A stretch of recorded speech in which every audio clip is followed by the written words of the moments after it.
live? I think we're live.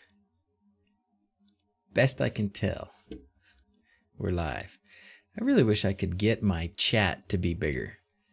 I can't see the chat. My eyes are too old.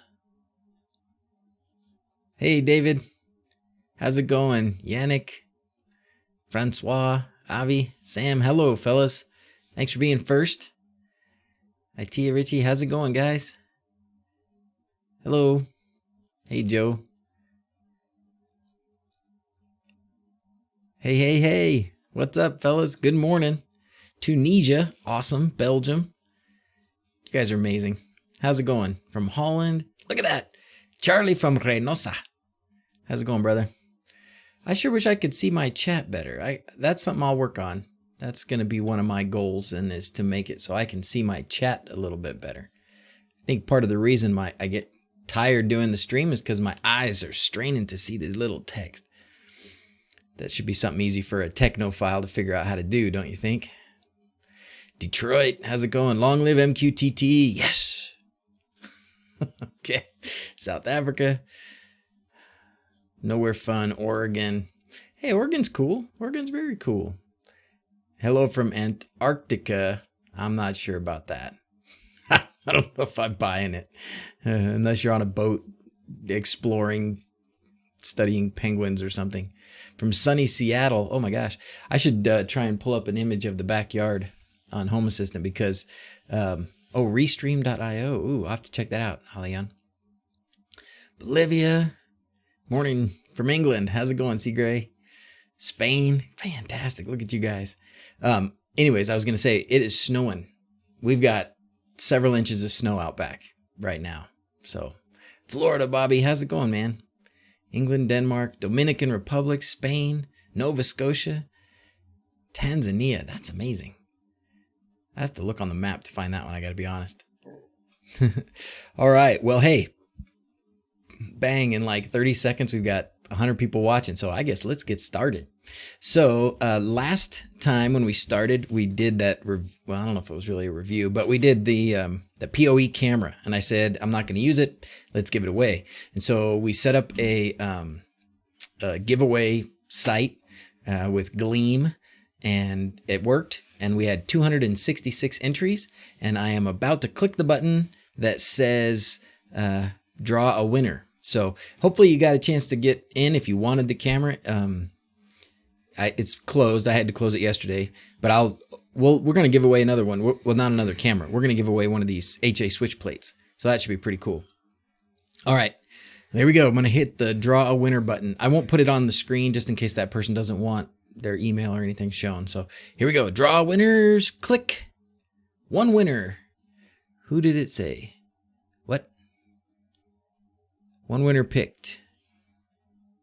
One winner's unpicked with 206 pictures that can win. Draw. Drawing. And it is Day Robertson. Day Robertson, Buffalo, Wyoming, USA is the winner. Congratulations. We'll I'll send you an email, Day, and we'll get it shipped out to you. All right? Congratulations. I hope you put it to good use. That was fun. I'm going to do more of that. I like giving stuff away. That's cool. All right. Pop out chat, then Control Plus until you see it. It's on this OBS. It's on this OBS thing. Manage moderators, send feedback, toggle timestamps. Yeah, it's because I'm using the Streamlabs OBS. That's where I'm watching the chat. I could do the chat. I did it that way before. Maybe I'll have to do that again, or I'll have to just do this. This is what happens when you get in your 40s. I still can't see it very well. Anyways, all right. So, sunny in Tunisia, I'll bet it is. Snow in Canada, in Canada's capital, but it's raining. Oh man, Poland, Italy. Man, I would so love to be able to just go and spend a few days in each of these places and gather a bunch of you guys together and hang out and chat and solder some stuff. You guys, it would be so cool to be able to travel around and see everybody. That would be really fun. Okay, so let's look at the winners for the stream topic. for this week. Winners for the stream topic, YAML automations, and a very close second was the HA Switchplate. I don't know why that thing is freaking out like that. That's weird. Okay, build an HA Switchplate live and YAML automations. So build a Switchplate live has come in second place like every week we've done this, I think. It's been in the lead and then it's just lost at the end or something. So I've got a bonus today. We're going to do both. We're going to do YAML automations and HA Switchplate. And that works out really well because as you'll see, when you do the HA Switchplate, it is very heavy in automations. That's really what makes it run, is YAML automations is what makes it interact with Home Assistant. So it makes a lot of sense to do them both together. So that's what we're going to do. Let's see. I should figure out a way to show a map of where everyone is. Well, that would be cool to do live. We do have, if you haven't seen it, if HostGator has let me have my website back. If any of you tried to go to DrZzs.com this week, you may have got a message that says it was expired. It was not expired, but they messed up something, and so it's back. But here, we got a map. So if you go to DrZzs.com, you can go down here, and I don't remember how you do it, but you click somewhere on here, and you can put post a thing that says where you are, you know? So look at that, pretty cool. And some of them say who it is, and some of them don't. Some of them just say a number. So pretty sweet, eh? Pretty sweet. But yeah, it would be fun to be able to do something live. There's a lot of stuff I could do with this streaming software that I haven't figured out yet. But just like everything else, I just need 5 or 6 more hours in the day, or 3 or 4 more days in the week. Destination meetup opportunity. Oh, at DrZzs Con, that would be sweet. Speaking of, this is fun. Mr. Zany Zane, hello, Dad. Hi, son. Speaking of meetups, though, CES. You guys, at least in the US, I'm sure have heard of CES, maybe worldwide. I don't know how the news gets out about those kinds of things, but CES is this consumer electronics show in Las Vegas every year, and I'm going. How about that? Rob, the hookup, Rob gave me the idea. He got invited to go. The Shelly people invited him. They're paying his way. They're gonna have him at their booth and stuff. So that's super awesome for him. And he said that, and I was like, oh, Vegas, that's close. Why don't I see if I can go? And so I went and applied. And you have to like have a reason to be there. You know, it's not just like, hey, I like electronics, I want to come. But I did the little entry thing, and they accepted me. They said, yeah, sure, come on down. So I'll be there. That'll be awesome. It's in January, somewhere between the 8th and 11th. And so I was thinking, I'll be there. Rob will be there. I don't know how many people can come, or how many people are of you guys might even be in the industry and be going anyways. But we should definitely have a meetup, maybe on one of the nights after sort of I don't even know if the conference shuts down. I bet you it's open pretty late, but we'll just pick a place and we'll advertise where we're going to be, and we'll go hang out for a few hours at some restaurant or something. How's that sound? Pretty awesome. One airport at a time. That doesn't sound like fun, Jeff. You know, it's too bad you can't do meetups in airports like you used to, right? You used to be able to go to the front to the gate and sit there and hang out with people. Now you have to like leave and go back through security and stuff. So meeting up at airports just to say hi for a few minutes is cool. I hate Vegas. I hate Vegas too, C. Gray, and I grew up there. That's my home. It used to be, and I'm not a big fan either. But hey. Been doing it for the past 4 years in Orlando. Oh, I missed a bunch of that. Mr. Zany Zane. Oh, hey, from Denmark. Hey. So yeah, I hope CES is awesome. I've been excited about it ever since I first saw the concept, you know, all these cool things. I'm hoping for some really great swag. Wouldn't that be great? It'd be some fun stuff. Okay, so if we're ready, are we ready? I'm ready. You ready? Let's go. We're going to let's switch the scene a little bit so you can see the desk for a second, because I will start out with the switch plate and we'll kind of put it together. I'll show you how to put it together, and then I'll use one that's already put together. Hey, Jared, how's it going, man? Oh, Jared, we've got something brewing for the gang. Jared and Mark and Travis, we've been working on some LED stuff that's very exciting. We're not quite ready for public release, but we're going to have a new and awesome LED sketch to do the holiday LEDs. And we've tried to make it as easy as possible for everybody to use it, minimize the number of errors you might get setting it up, make it possible to use even if you don't have MQTT and Home Assistant. Whoa, that was loud. Hey, Davel, thanks, man. Thanks for subscribing. I'm going to turn down the volume on that a little bit. All right. Okay, so we're going to switch to the desk view so I can show you some things. Now, I've got set aside over here a switch plate that is not put together yet. So you saw, I don't know if how many of you guys do Instagram or look at Instagram, but I do have an Instagram, and I posted a picture last night because I spent a good part of yesterday soldering these things together. And so what I've got now is a bunch of these switch plates all ready to go. And these are the parts that you need. If you don't know what I'm talking about with switch plates, let's quick do this. Does everybody know what I'm talking about with switch plates? Or not quite? The head has a body. I know I have shoulders. On live streams, I have shoulders. I can't wear that green screen turtleneck all the time. It'll get sweaty.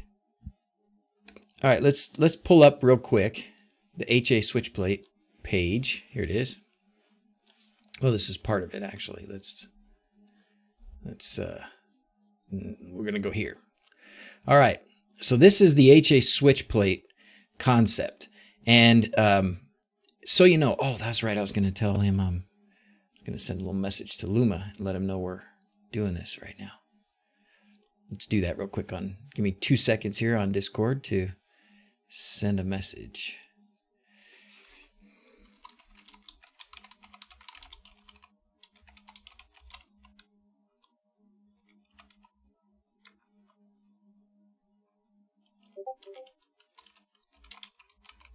There we go. Okay.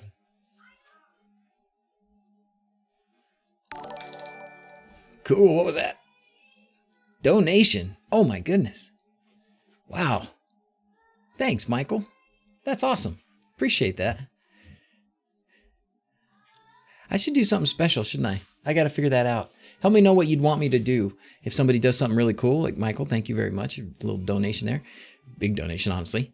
But let me know what I should do. Like if I should, I don't know. I don't know how to, I mean, I guess I need to learn from other good streamers. Okay, anyways, back to Switchplate. So Luma, if you guys have probably asked, or I've had a lot of people ask in the past, like what is my favorite automation or favorite project? And my answer has been pretty consistent, and it is the MQTT car presence.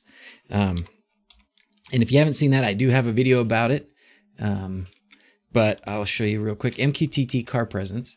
It's essentially a little D1 mini that you put in your car, and then it connects and disconnects from your network.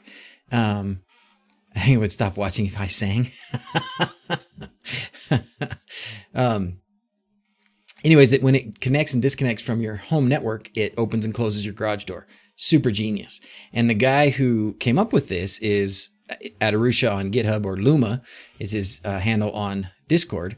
And the guy's a genius. He's a genius. And this thing is just, the simplicity of it is fantastic. And it just works. You set it up and put it in your car and you forget about it. And when you pull up, your garage door opens. When you leave, your garage door closes. I mean, it is wonderful. And well, Luma is not only the genius behind the MQTT car presence, but he is the genius behind the HA switch plate. Now, what is the HA switch plate? So the HA switch plate is a 2.4 inch next-gen or Nextion. I don't know how I'm supposed to say it, but I'll say Nextion. The touch panel. So this is a 2.4 inch touch display, a D1 mini, power supply, and then a PCB that Luma designed to make it easy to put all these things together. And what it does is, what it really is on this D1 mini is a sketch that Luma wrote that makes a bridge between the funky, unique language that the Nextion display understands. The command language that this thing uses is not normal. It's not like C+ or Python or something that like most devices would use. It's their own little proprietary command structure. So in order to be able to get this to work with Home Assistant, Luma made a sketch that becomes a bridge between MQTT and this funky language. Okay, so that's what it is. Okay, the MQTT car presence doesn't drain your battery. I saw that. And the fact it only works if you plug it into a USB port that is off when your car is off.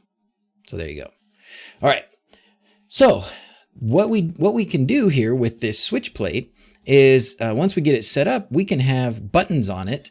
And he's even got it with examples for alarm panels and weather and a bunch of things. But essentially, the basics of it is you can have buttons on this switch plate that you can push that will control things in Home Assistant. Fantastic, right? Is there a link to buy the PCB? Here's what I'm going to do is give you the link to the whole thing right here.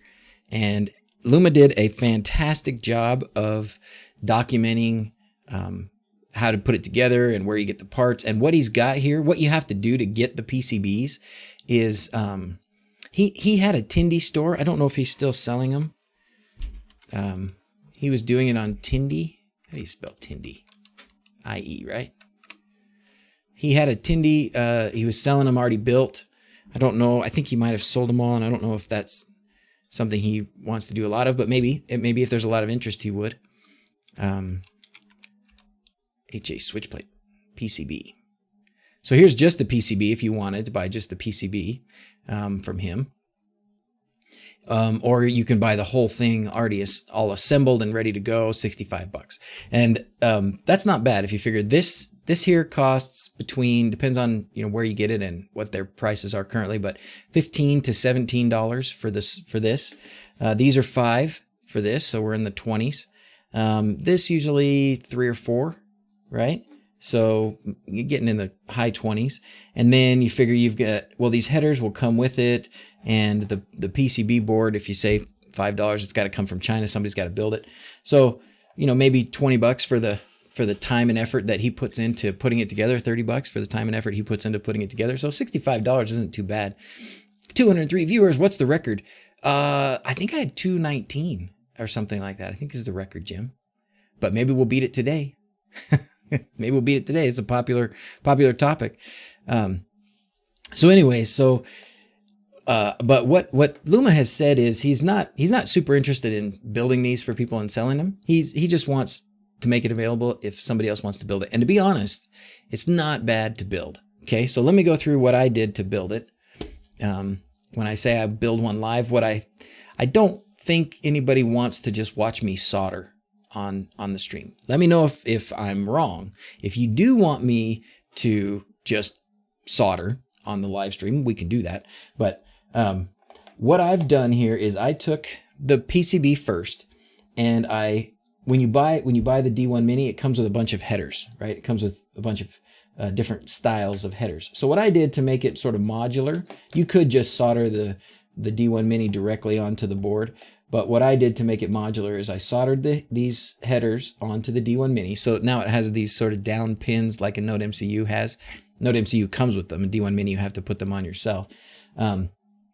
So I'd solder those on here, and then soldered on these sort of receiving female headers onto this. And it's important which side you put them on. I got one, I put it on the wrong side, and I'm still trying to repair that one. But put it on this side so that you can, it says Wemos, that's where the Wemos goes. That's where the D1 Mini goes, on that side. So I want to put it with those things up. I did this also. I put a little short header on this because that's where we're gonna connect these jumpers for the display. And then what else did I do? Oh, I soldered on a little piece of extension cord. So this is extension cord. This is where the AC voltage will connect. The 120 for us in the States will connect. And then that's it. It's pretty simple. So now you can put in, this is a very specific power supply. And the link, he's got the link in the the GitHub there. If you don't get it from the link that he has, sometimes they're out of stock.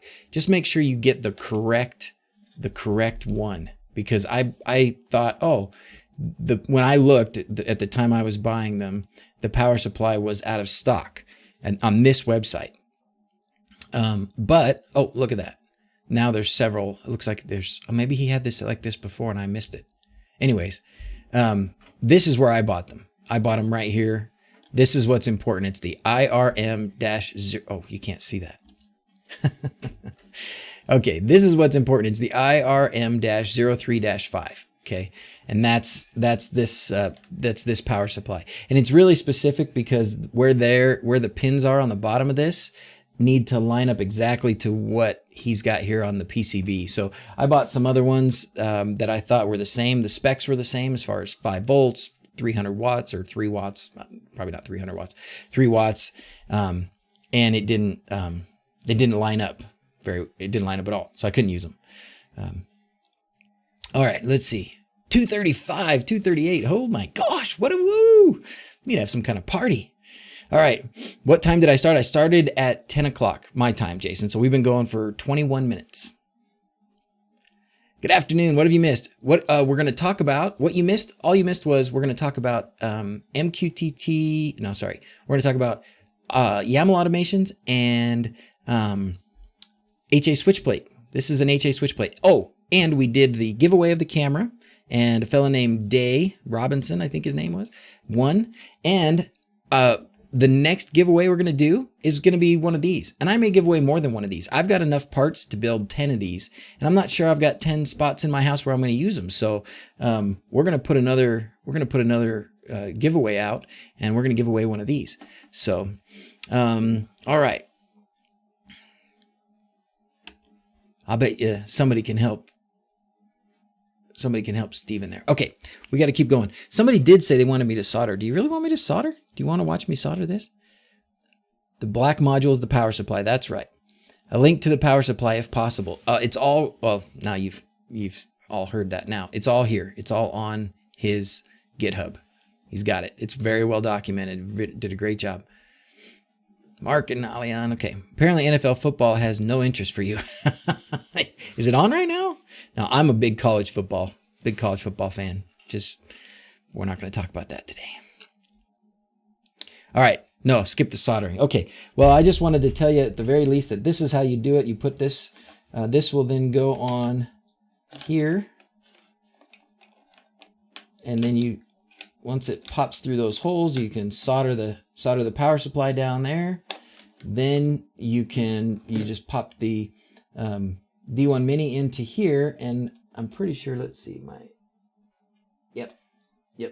It goes this way so that the USB port, the USB connection on the D1 Mini is on the opposite side from these extra other pins that are over here, if you wanted to use those. Dawson just fell in the back of the, and then these you connect to down here just like it says. So 5 volts goes to 5 volts. Blue is TX, I believe. You can always switch these if you get them wrong. I can't remember which I did. And blue goes there. Yellow goes there. I think they just go in the same order that they come off of the display, so it makes it easy.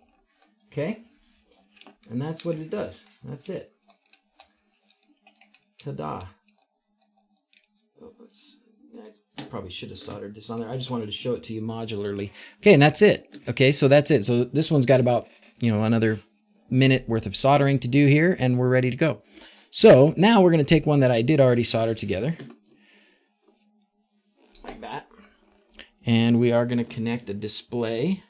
I got to make sure. I had some of these displays that I already kind of flashed, and I don't remember which ones they are, so we're going to get out a brand new one. What is the relay brick? It's the power supply. That is the power supply. So that's just a 120. Well, I don't even know if it's just 120. Oh, there's no way I can read that. I don't know if its input is 240 and 120 or just 120. Anyways, it's this guy. It's this guy, right? Yeah. Oh, once again, you can't see. There it is. This is it. This is the power supply. All right. So yeah, it looks like it can take, it says the maximum input voltage, it can be 305. So you can put it anywhere. Yeah, input until 3.5. Yep. There you go. Sweet. All right. So we've got this guy here. We're going to take a brand new display out of the package. Now, one thing I will tell you about the connecting the display is, let's see that right here, is what Luma did on his instructions. If you follow his instructions, if you follow, 251 now. Thanks for being here, fellas. Thanks for being here. All right, if you follow Luma's instructions on his GitHub, one of the things he did was he took a heat gun and he took off this little connector right here, and he did that so that he could make it a little more flat on the back, so you wouldn't have maybe quite the bulk, and you would have a little bit more space. On his GitHub, he also has a 3D printed case, essentially a box that goes behind it and a faceplate that goes on the front of it that fits it just right. Unfortunately, it doesn't fit into one of the normal switch plates, like the regular, what do we call them, Leviton or whatever switch plates that we use in the US a lot. It doesn't fit on there. So anyways, I tried that a couple times, and I did it on a few, and it worked out okay. Here's a example. So what I did here was, I didn't actually use, excuse me for my hoarse throat, I didn't actually use a heat gun. I just used soldering iron and some snips and things, and I took this off and I put this on. What I found, a couple things to watch out for if you do that, these little tabs, if you can see those tiny little tabs on this white connector here, those little tabs will pull off of this PCB very easily. So you got to be super careful. And if you do happen to do like I did and pull off those tabs, here's a great example. Check this one out. So I don't know how well you can see that because I hot glued on top of it, but what I've got here is I took off that connector, and when I did, it pulled off 3 of the 4 tabs. Okay, so what I had to do was connect to a few different places on the board. So give you this example. Hopefully you can see all this. Right here on the board, it gives you probably can't read that, but it says ground RX TX 5 volts.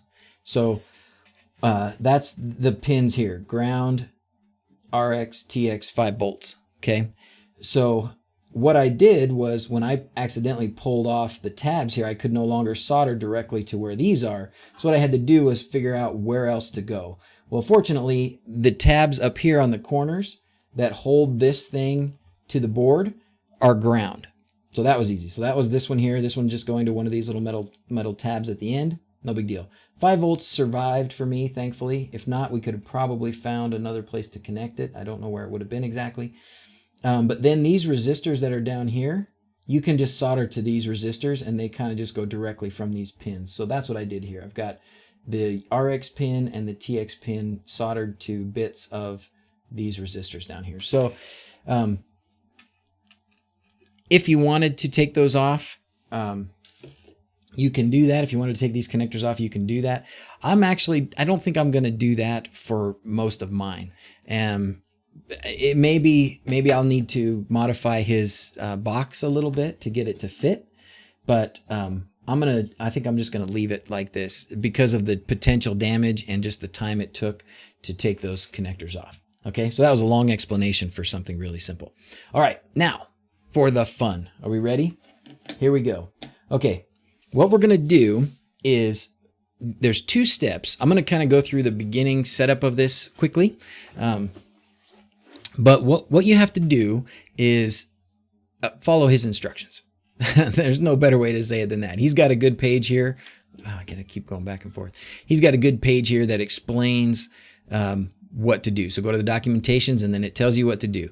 So I started with electronics assembly and I put it together. Great. What I want to do now is you have to flash. Oh, there's Luma. How's it going, man? Thanks for being here. Found a new way to pull that connector off. Just now dreaming of it with a cutoff bit. Oh, good. Most of the other methods I've used have caused some problem or another. Okay. Cut straight through the pins and the thing will lift off. Then quick hit with a soldering iron, pull the pins. That's actually, you know what? That's kind of what I ended up doing. I took my little clips, my little clippers, and I kind of just cut off the metal parts here and then pulled it off. But there was still enough force a couple times to dislodge some of those things. But yeah, you know, if you want to take those off, that's probably a great way to do it. Do what Luma says there. His latest way is probably the best way. Clip those off or cut them off with a little blade, and then you can just pry this whole thing off. And then you can just tap these little tiny pins with a soldering iron to pull those off. So good job. Okay, so now there's two flashings that we need to do. Okay, one of them is for the Nextion display. So Luma's got for us here all the files that we need. And I've got them in a folder. One of the things you have to do is you have to essentially flash the display and you have to flash the D1 Mini. Okay, so let's open up wherever I put it. Probably here, and HA Switchplate Master. Excellent. Okay, so if you go to the GitHub page, you can download. What I've done is just you download the whole thing right over here. Grab this whole thing, download the zip, because you're going to need several bits out of it. You're going to need a lot of bits out of it. Oh, this is going to take a while. I'm just now thinking of all the steps involved. I'm going to do a video about it. I've written the script, so we'll kind of blast through quickly so that we can work on the automations. But essentially, you download this whole zip file. Then you'll have this folder structure here. In this, I think it's here, the Nextion HMI. Yes, you'll have this HA Switchplate.tft file. You see that? So that file is what you're going to put, what you're going to put on the display. Okay. The display has a little spot on the back here where you can put an SD card. So I'll skip the step, but essentially all you have to do is get a micro SD card, like this little guy here, little micro SD card that is formatted as FAT32. That's important. And then you just copy that switchplate.tft file onto this card, okay? And then you plug the card in to there, just like that. I'm actually going to turn it on without the card in because I want you to see what it looks like. So I should be able to just connect power to the D1 Mini and hopefully, well, maybe what we'll do is we'll disconnect the RX and TX just so there's no confusion in communication between the two. All right, we're going to do this. We're going to disconnect. Well, this guy won't matter probably. Oh, wait, that's not the one I want though. I want one that I already put together. Here it is. There we go. All right, we're going to connect 5 volts here, like that, and ground here, like that, and that should do it. Okay, now when I plug this in, this is all unrehearsed. There we go. Look at that. So this just shows you some of what this Nextion display can do. So it's doing its first little boot up here. And I actually thought the resolution on this was pretty good. I don't know how well you can see it, but I thought the resolution on that was pretty good. Sorry, there's a glare because I have a window there. But then it gives you a bit of an example here. And in the example, hi Dawson. Hi.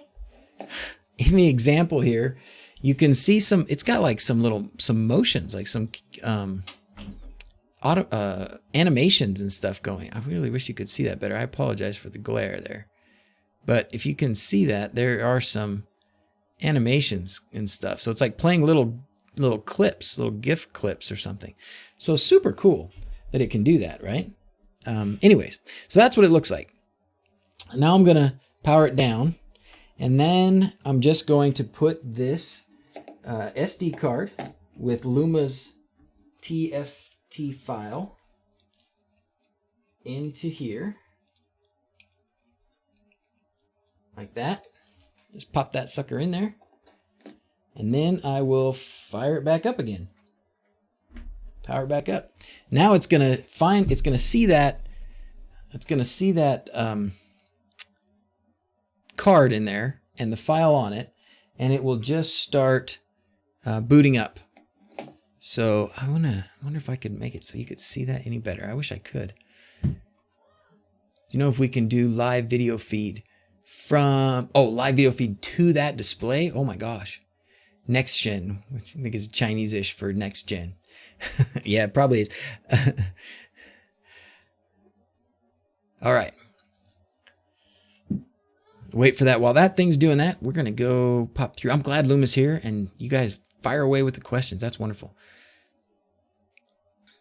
Hold it at a downward angle.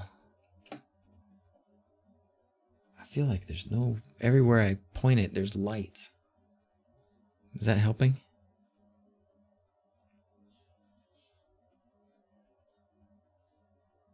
There isn't really anything on there. Oh, all it says is, you can't see it, but it says, check data 100% update successful. So we're done. It's done. So now I can unplug it again. I'm going to take out the SD card. The kids just hit my window with a snowball. Turkeys. Now what we're going to do is we're going to flash fancy dark light. What's that? It's that fancy desk light you have. Maybe turn down the brightness. My desk light is fancy. It is awesome. Shield the light with your hands. Oh, there's all kinds of things I could do, huh? Okay, I'll try shielding the light with my hands somehow. Or maybe I'll turn off the lights for what I'll do when we really want to see what's going on here. I'll turn down some lights. I'll turn so you don't have to see my face. You can see what you came here to see, which is the switch plate. Okay, so now I'm just plugging in the D1 Mini into my computer through the USB. No big deal. What I've done, so Luma's got instructions on how to use a Node MCU, the Node MCU downloader or Node MCU flasher.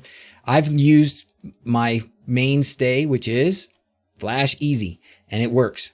So what I've done then is copy from his, where did I put it? There. So from the HA Switchplate zip that I downloaded, there's a folder called Arduino Sketch right here. Inside this Arduino Sketch is a bin file, HA Switchplate ino.d1mini.bin. See that? So I just copied that file, just dragged it and dropped it into my ESP Easy folder. And it's right there. Okay. So now I'm just going to use Flash Easy, just like I do for everything else. So I have snow here. I have a ton of snow here. It probably snowed at least 4 inches outside today. Merrick, it's snowed heavy. Okay, so then I select the COM port, COM6, because that's where I've got it plugged in. Then select, that's a sneak peek. If you can read that, it's a sneak peek for a future awesome update. All right, HA Switchplate INO D1mini.bin. Here we go. Flash. Boop. Now it's going to do its magic.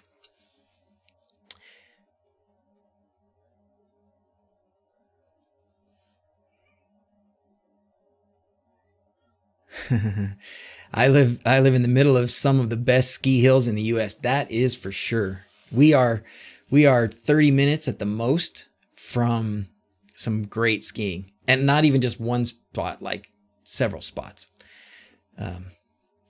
36 degrees Celsius. Holy smokes, Craig, where are you, man? That's nuts. Power the whole thing through the D1 means you can, yes. Let's see, I'm trying to read the rest of what you're saying. I'm trying to see if I can use an existing power over Ethernet Cat6 line that I already have in the wall. You'd probably need a buck converter because you're going to need 5 volts. So if you have existing power over internet, it's probably 12 or 24 or something, right? I don't know. I haven't used those. But it's definitely more than 5. Okay, so now you can see this says HASP initializing. Dun, dun, dun, dun. So we're done with the flash. The flash worked. We can go shut that down, shut that down, shut that down. Now we're going to go just back to the desk for a second. Well, let's see. What was the parts I have to do? Oh, I have to go to my phone. Oh, no, that's right. Okay, so now this is cool. This is super cool. I remember this. Okay, so I'm going to shut down. Let's see if I can. Let me modify this guy a little bit here. Let's go to this. We're going to do this. We're going to mess with this properties of the camera. And we're going to, oh, that's no good. Okay. Let's try and decrease the exposure. Oh, yes. There you go. All right.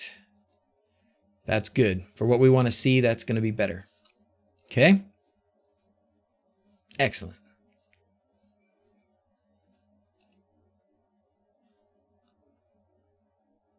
Excellent. Okay. All right. So let's see. What's the next step, if I recall? I think I need to just power it off. Power it off. Power it back on.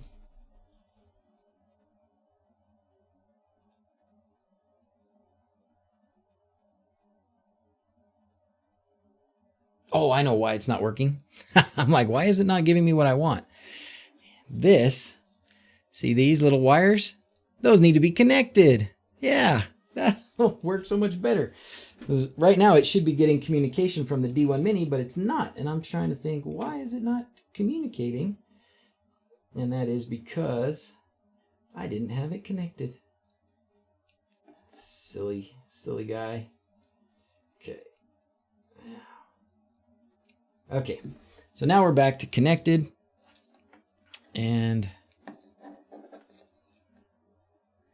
you can probably see that. Now we're going to plug it back in, and this part I thought was genius. Okay, look at that.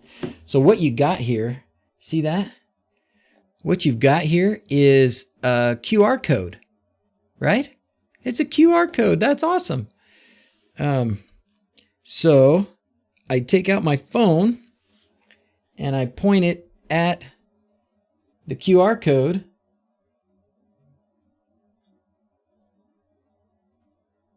and it says, do you want to join this network? And I say, well, yes, I do want to join that network. Thank you very much. And so once I've joined that network, where'd it go? Now that's how I set up my Wi-Fi and such. So now it's giving me this page here where I can put in my Wi-Fi. Configure Wi-Fi.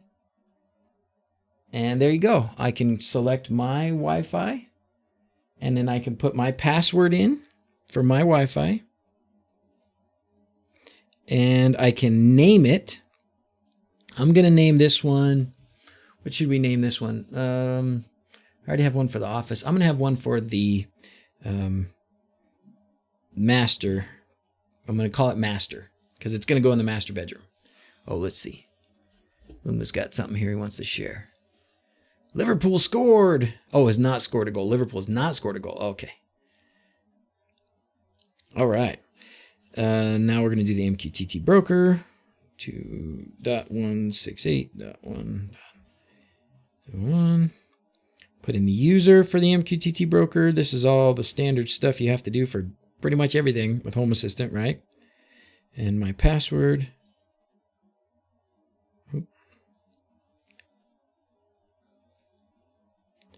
Okay, so that's it. So I'll scroll through that real quick with you just so you can see it again. It's got my Wi-Fi user and password and MQTT broker, IP address, user and password. And I also, important thing here was to name the node. So we're going to call this a node, and it's the name that I gave it is master. Okay, so done with all that. I'm going to hit save, and it's going to do some more magic. What am I doing now? I am setting up a Home Assistant switch plate. while it's possible to run it from other things, OpenAV, so you'd have a lot of work to do to get it to do anything. Yeah, Luma's got it all set up to work with Home Assistant, and he's given us examples specifically for Home Assistant. So, all right, now if you can sort of see the display says it's connected. It says it's connected to Wi-Fi, and it says it is connected to my MQTT broker. Now, let's see, Luma, do I have to run the script again? I probably do, don't I? The next part is getting it set up in Home Assistant. So let's go back to the instructions, Home Assistant. What you've got here is a sketch or a script. Let's see, we're going to go back to here. And what you've got over here now is a file that is called deploy.hasp.sh. See that? Oh, did I close that folder? That's okay. We'll open it back up.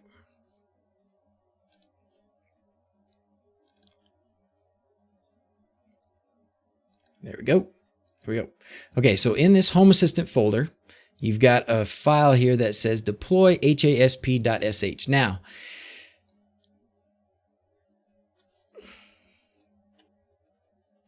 yeah. Bash wget, yeah. So here's there's several different ways to do this. Luma's got them all laid out for us, depending on which way you're using Home Assistant. So if you're using just a regular Home Assistant install, then there's one way to do it. There's a manual way to do it. And if you're using Has.io, like me, then there's this. Okay. Now, so to get this to work, you have to be able to run a command from the command line. So to do that, there's a couple ways to do it. I think probably the easiest way is if you're using IDE, I think that will work. So let's go to my Home Assistant now. I heard a bling, like I'm getting a. Okay. So we'll go here to Home Assistant, and we're going to go to Has.io. We're going to go to the add-ons that I have. I have IDE running. And we're going to open the web UI for IDE. Of course, I have to put username and password in. Nobody can see. When you log into IDE, the username and password that you use is the same that you use for your user to log into Has.io. Okay. I actually did this with Putty the first time, so it'll be interesting to see how this works with IDE. But this is really what I want to use, so hopefully this will be it. Yeah, we want you to save that. Okay, so here we are. We've got one of the nice things about this IDE is that you have a command line down here. So now I can just go to what Luma's got for us here, and I can start copying and pasting into this command line. Yes. Oh, there we go. And now I'm in that directory. Let's see. What's up, Walmart shoppers, boy?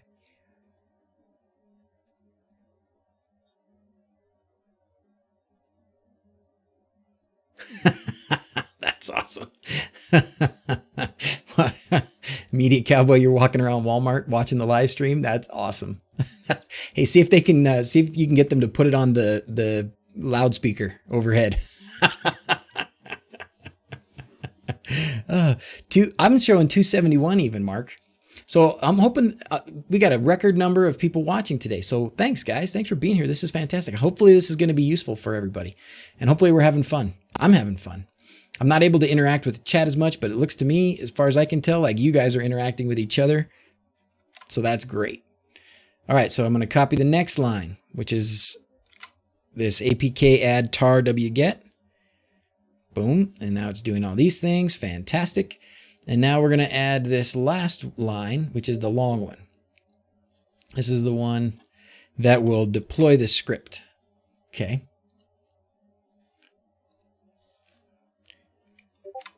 Boom. Put all that in and hit go. Enter the device name. So I wanted to call it master. Can you see that? You guys can't even see that down there. It's down at the bottom of the screen. Let's see if I can scroll it up. There we go. All right. So we put that in and I hit enter. And now it's telling me, it asked me what my device name is going to be. And I put master. So now I'm going to do that. Sanitize the name to master. Okay, well, it doesn't want to do lowercase. Okay, so that's it. It did it, right? So let's see. Now, do I need to restart? I can't remember. Once that process completes, you can restart Home Assistant server and apply all the changes. Okay, so let's do that. So we go back here, configuration. Always, I like to always check my configuration. That's just a holdover from the old days where it used to be really easy to mess things up. I felt like it was really easy to mess things up, and I often did. And then you wouldn't be able to open Home Assistant again. All right, so now we're going to go to restart. And it shouldn't take long because we have a VM machine that now restarts really fast.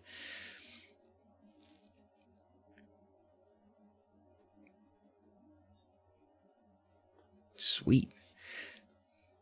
All right. So once we get this back up, should be back up pretty soon. Not yet.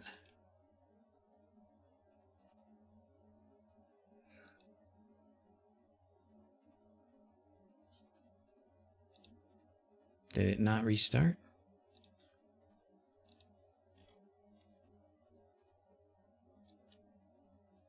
We'll restart again.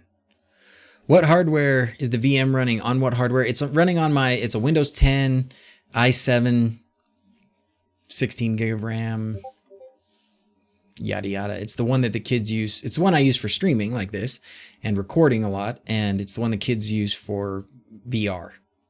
I should use it for VR too, but I don't have enough time to play. Look through the... Yes. Oh, so the IDE plugin. Now's a fine time to talk about the IDE plugin. If you go to the add-on store in Hass.io, is it on the official? I can't remember if it's on the official. Nope, it must be on the community Hass.io add-ons. And right there, it's this one. Pretty easy setup. I don't remember if there's a password, so I'm not going to scroll down. I don't think there is, though. Do I have enough badges? I know. That's why Lovelace is so great, right? Because I don't have to see all these badges. I can just go to Lovelace and I can just see what I want and not all that ugly stuff because I have too many badges. Too many badges. And if I'm trying to catch up on chat, no, it's another Hass.io plugin like the Configurator and Ator. That's right. It's true. It is. And the nice thing about it in this particular case, the reason that I...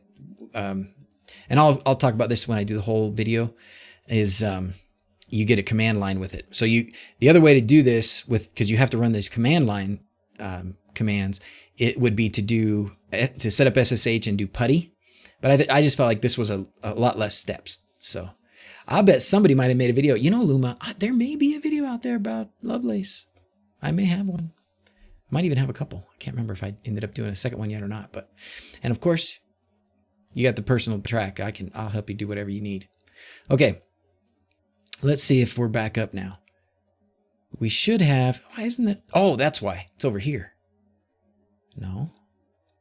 Why am I not getting the thing that says master? What's happening? So first time setup. I did the restart. Upon startup, just place the buttons and no text. Look for a new tab in your chosen device name. I don't have a new tab that says master.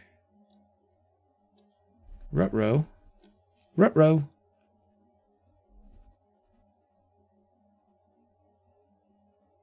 Reboot master LCD panel, maybe.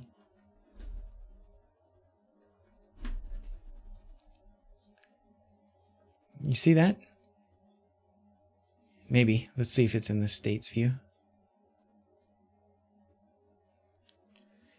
What's it going to be called? It should be master.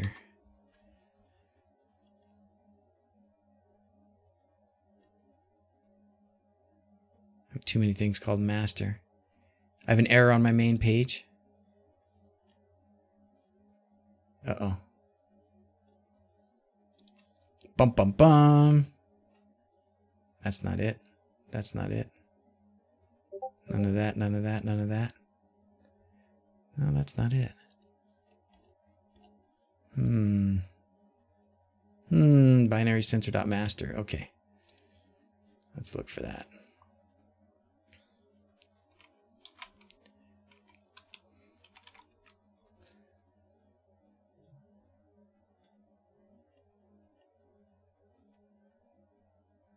No, it didn't show up. What happened? What, maybe, is it because I did IDE? Home Assistant didn't restart? What the heck?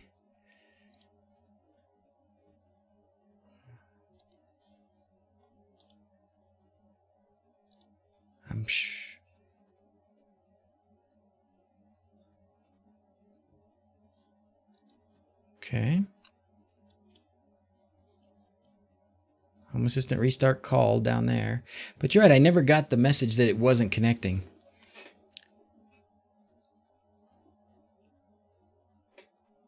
I could do a VM restart. That's what we'll do next. If it doesn't work this time, we'll just do a VM restart. That's probably it doesn't, see, it usually says like, you know, lost communication, right? It's not saying that. MQTT Discover is enabled, should have appeared without the automations or anything else working. Yeah, so I'm guessing that it just didn't restart. So let's do that. Let's go to my VM and just restart it that way.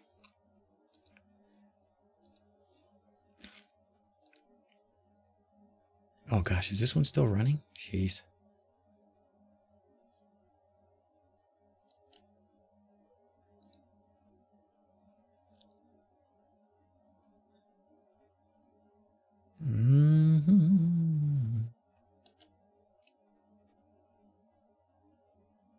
Master.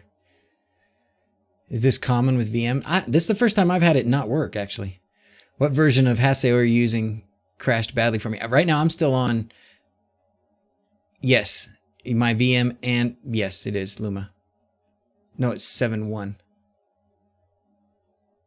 7.5, this is a different one. This should be it. So now we've got it turned off. Let's turn it back on.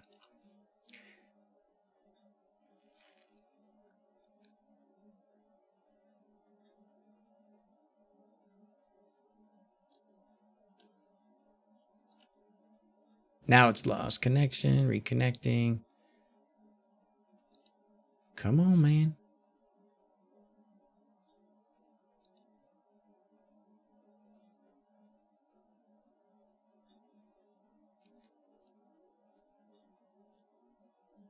Well, the error, I wonder what the error could have been. How long has it been going for? We started about, it's been going almost an hour already, and we haven't done a single thing with automations. Oh my gosh. Oh my gosh. Maybe that's what's happening, huh? I bet you. So if that happened, we could be screwed now that I shut off the VM, huh? Oh, dang it. Yes, no, I bet you I did that. I bet you. Well, what could there have been in the config that was messed up? I didn't change anything. Oh, well. This isn't what everybody tuned in for.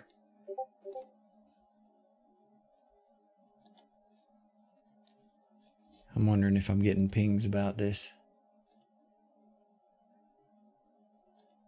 Yeah. Okay. So now we're going to have to go in here and figure out what might have been wrong. What have I done lately even? Now we're in trouble. Maybe I could just do... Oh, man, if I can't even start it up, though.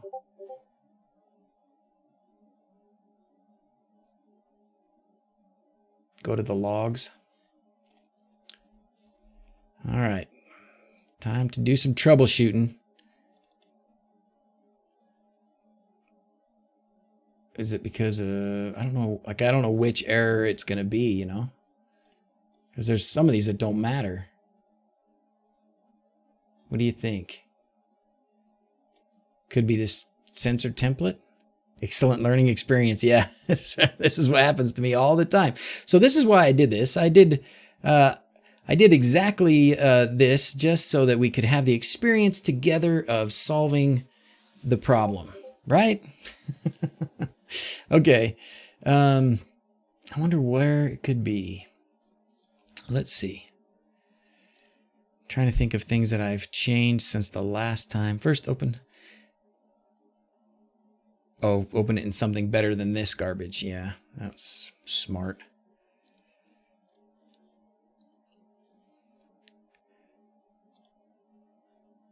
Okay. Now, what do you think, fellas? Let's look at this. Here, we're going to give this we're going to give this screen its own. Okay. What do we see? The log will tell me. Think it's this stuff here at the top?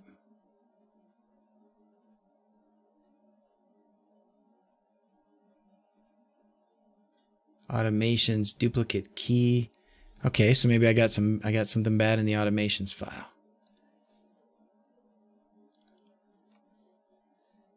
And what it told me what lines, right? 1052 and 1055. There's the problem, is I have over 1,000. Look at that. That's horrible. 1052.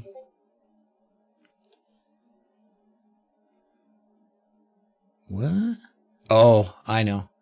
I know exactly what it is. This needs to go away. Okay. That whole thing needs to go away. So now if I fix that, and this was an old automation, I thought, why did I take that out? And so then I started it up again. Right here, right? I have duplicate data. Yeah. Right here. Actually, though, well, let's just take that whole thing out, and then we won't worry about it. I do need to break it out. Gosh, you guys are so right. Okay. Now, I don't have Home Assistant up anymore, so I'll have to do a virtual restart. So let's do a virtual restart. Is there just a restart on this? We'll reset. Now let's just do this again. Shut it down. Turn it back on. How did I do it all at once? I did. So what you do, let me get this powered back on again here in a second. Did that not shut down? Oh, there it goes. Yeah, it did. Okay. Just took a second. Very impatient I am today. Okay, so I'll tell you, Jason, what I did was, yes, they're telling you, you hold control, and I can't show you on the screen because my keyboard's down here, but you highlight what you want, you hold control, and then the /. And then, boom, it all just goes away. And then you can do the same thing, and it will go back like that. And then another trick that's cool is if you needed to tab, you know, like format it off to the side, you can use the brackets. So hold control and then use the brackets and see how it goes off to the sides and back. Pretty sweet, right? Okay. I don't think I put it back where it was, but I don't care. Let's see. An error occurred trying to save it. An error occurred trying to save it. Oh dear. Oh, it's probably because the VM's not turned back on. No, it is now. Just discard those changes. I'm really gonna. All right, so that's now running. So we should be able to. Let's go back to the logs and see if there's anything new. Do you think there's something new will show up if I messed up the logs? This has nothing to do with HA Switchplate. This is because I messed with an automation and I didn't pay attention when it told me there was a config error. It's my fault. Okay. I'm gonna go here, back to here, open this up again. There we go. That looks like it's okay. Warning for the recorder. Warning. Something, something. Okay. I don't think that was any big deal, was it? Oh, now we got a bunch of errors. But that's okay. It's also starting. Whatever, it's starting back up again. So we'll be, Hass might be messed up too. Maybe, but nope, there it is. Look, master, it's working. It's working. I've done minor splits of my config, Media Cowboy. I have done minor splits. I have not done the major splits. So there we go. Okay, cool. So we're back on track now, fellas. We're back on track. That was a little lesson in number one, paying attention when it says you have an error. Don't just ignore it and do a hard reboot. That's a bad idea because then won't be able to get in. Two, that's a good example of going into your logs and sorting out where the problem was. I went into the log and it said the one at the top was, hey, there's an error at this line in this number line in your configuration or in your automations.yaml. Took that out. I knew what the problem was, fixed it. Boom. Here we are. So if I can do it, anybody can do it. And anybody that has 270 friends helping them can do it. So, all right. Okay, so let's go. So now we're going to go to this master here. And the first thing we need to do, however, you can no longer do things. Oh, yes. Yeah.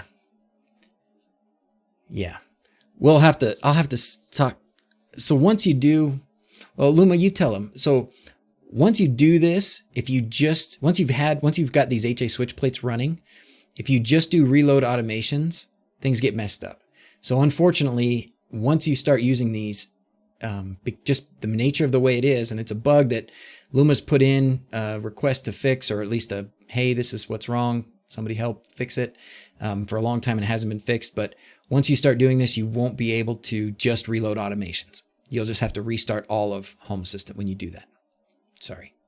Can you bring the ASP camera back again? Is that this guy? So you can see that? Okay, so we've got our switch plate up and it's connected to MQTT and all. So we're going to now do the next step, which is load this first time setup. Click on this first time setup and then just click trigger. And now it's going to do a bunch of stuff. And this is going to fill our screen. Oh, I should have shown the screen without any. Oh, is it because of packages? That's what happens? It's a problem with packages. Okay. If you use any packages. Okay. Well, this would be impossible to do without the packages because Luma's got it set up so that we can benefit from a lot of work he did and not have to do it all ourselves. And without packages, without using packages, it wouldn't work. So actually, let's see, does it set that up when you do the script? It does, huh? Yeah, it sets that up so you can use packages when you run that script. Okay, so now let's look at a couple things we've got here. First thing is right now it's displaying, I think that's page 1, isn't it?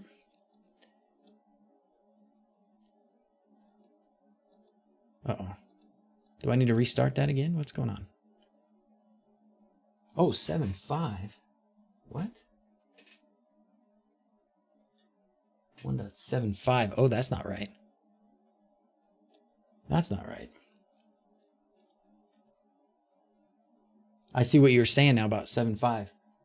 No, it should be connected to 7.1. So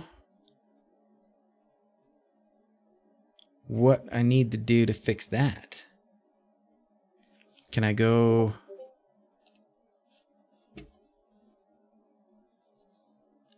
Restart it. 7.5 is the device IP. Oh, it's the device IP. Oh, yeah. Duh. Okay, yes, that's right. And I can go here.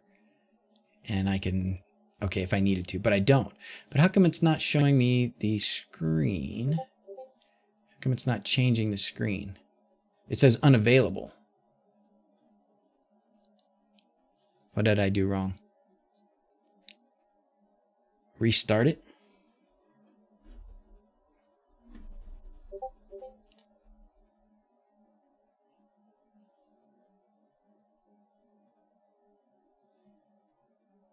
Yeah, that says it's working there, but when I flip this active one, it's not. Maybe I need to.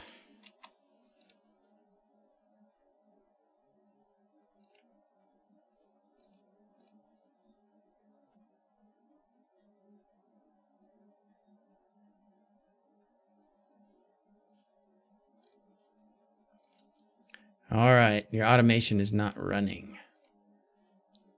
What's happening? It was working so well. I've done it before and it worked so well. Yeah, why is this unavailable?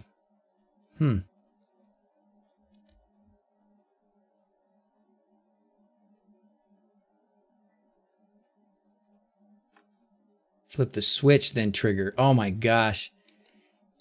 Oh, wait.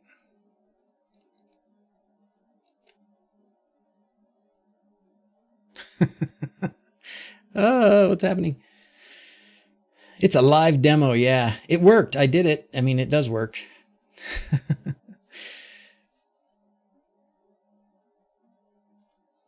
It still says unavailable there. I wonder what's up with that. Oh, wait, maybe something's happening. Something's happening on the display. Yeah, but it's still not responding. It's like now it's not connecting to MQTT. It's because I changed this name in here.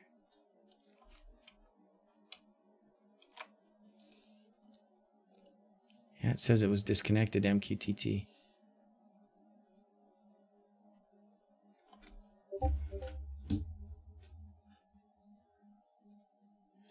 This is fun. You guys having fun? I'm having fun. Yeah, we had an IP address before. Now it's just sitting at MQTT. Well, I tell you what we can do. Leave the name lowercase.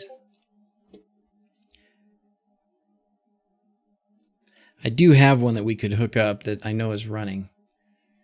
I'm sure this is a problem of me, you know, being live and not catching some little thing.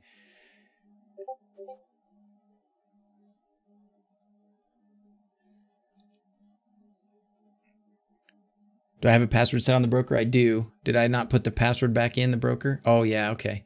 When I redid it, now I have to put the password back in the broker. Gotcha. Okay. Gotcha.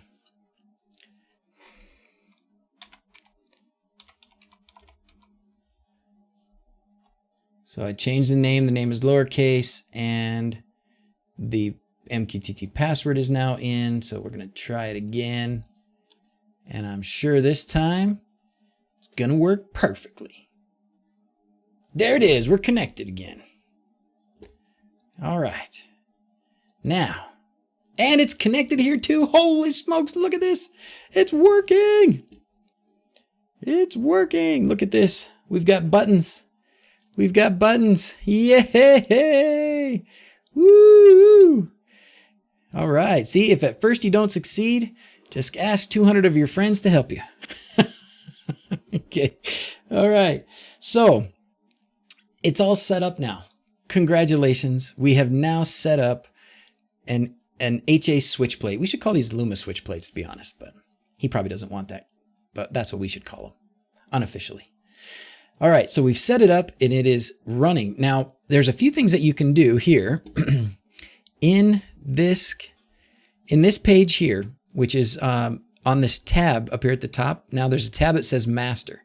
Good job, you guys. Thank you guys for helping me out, pointing me in the right direction.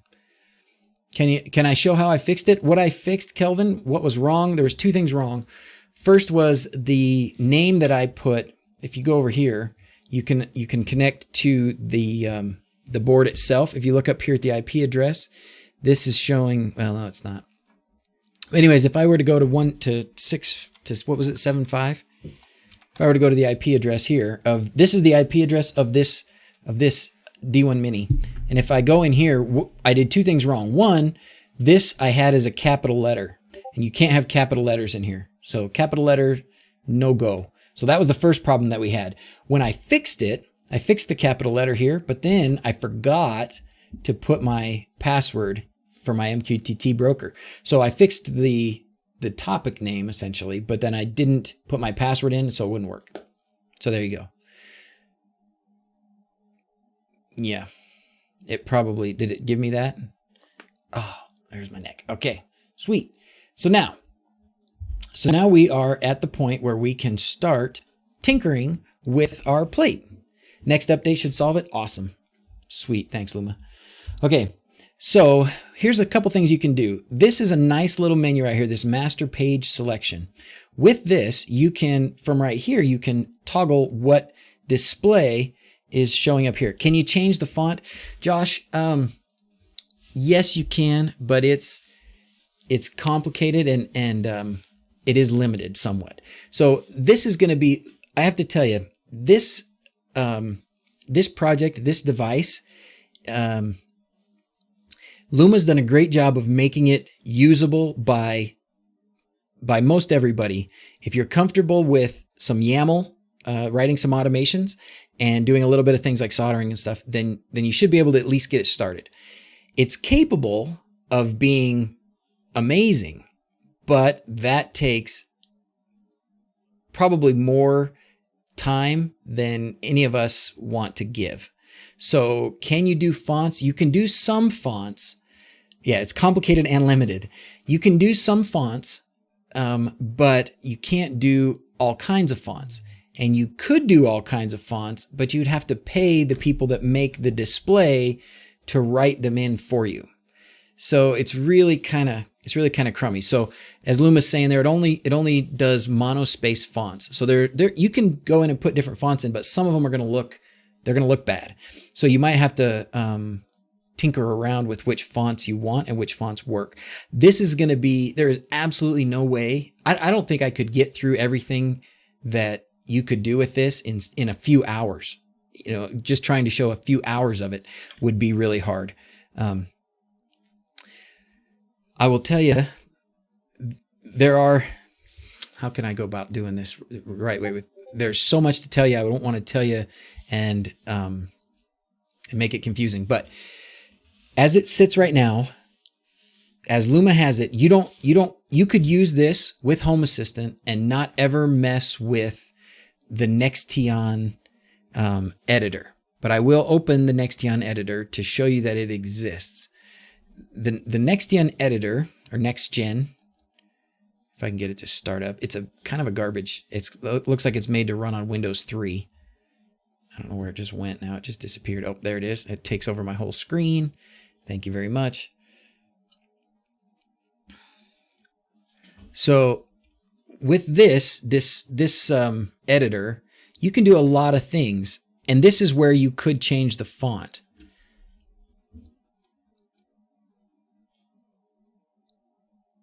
Oh yes, that's true. I'll show that in just a second, Luma. So this is the this is where you build that TFT file that we used. So this is what we have. This is what Luma has put together for all the menus. And you don't have to go in here and do anything to basically get this thing running. If you wanted to get super advanced, you could. And I think it would be fun to do a little tutorial on this as well. But that's beyond what we need to get through today, or what I want to get through today. I think there is plenty of stuff you can do here, and it's cool, and but it's super advanced. And so for now, we're gonna say, can you change the font? For now, I'm just gonna say no. You can change the size, but if you want to stay on the sort of simple level and just keep it working, then I'm gonna say it's too hard to change the font, so don't worry about it for now. Okay, but we will get there at some point. All right. All right, so where are we at? Got to work on the Christmas lights, Maury. Okay, good luck, buddy. We're trying to make the Christmas lights easier for everybody too. Okay, so what I want to tell you is what you can do with this master page selection. So in this master page selection, you can change what page is displayed. Oops, we're not seeing the display now. There it is. Okay, so if I put this master active at the top to 0, then it will show page 0, which is the page that just says you're connected. If I go to page 1, it will show this basic page that's got some scenes. And the scenes are, you know, if you want all the lights on, if it's daylight, so maybe you want them dimmer, or if it's daylight, so you want them brighter, and then it's night, so you want them dimmer, things like that you can do there. These are just examples. Okay, this isn't actually going to dim any of my lights as it sits. You can then go to page 2, and it will show some weather. 24 degrees, the date, the time, and that it's cloudy outside. And then, oh, are you giving me something, James? Oh boy. Yeah, look, proportional fonts are $300 per font and cannot be redistributed. Nuts. Ridiculous.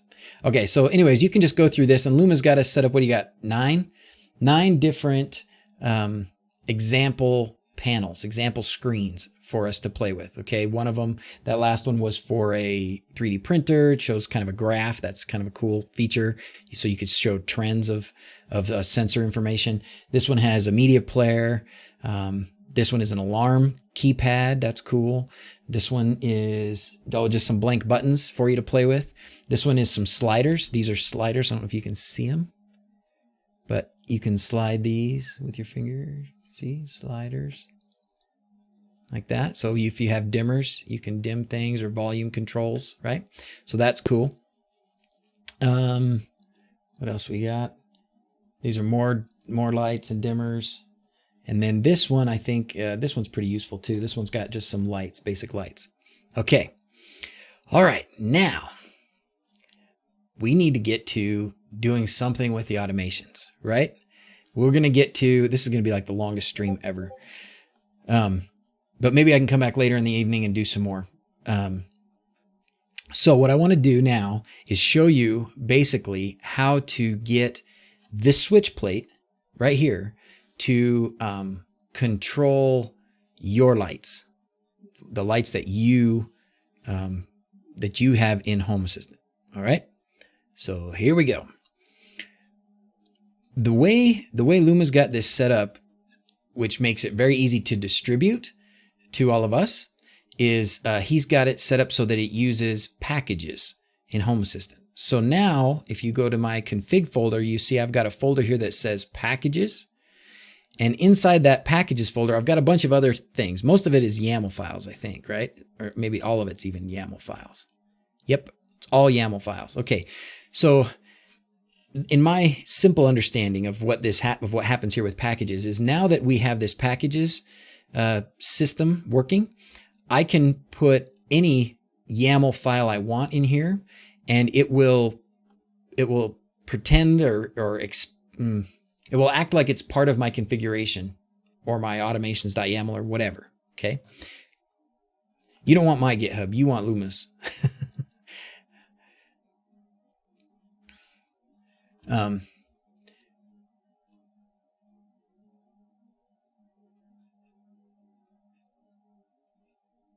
Sorry, I'm just reading real quick on the chat. Okay. I gotta stay focused. I've done a pretty good job. Don't you think? I've done a pretty good job today of not getting distracted.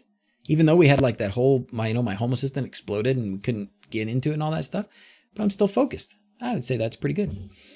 All right. So what I want to show you here is that we have examples. Luma's got examples for us. So if we go to, let's see, what's a good place to start? Oh, I know what I want to show you. Okay, I'm sorry. Let's back up 1 second. What I need to explain to you is the way it works. Ooh, you have switchplate.com? Oh, that's cool. Do you really? I didn't even know that. I hit caps.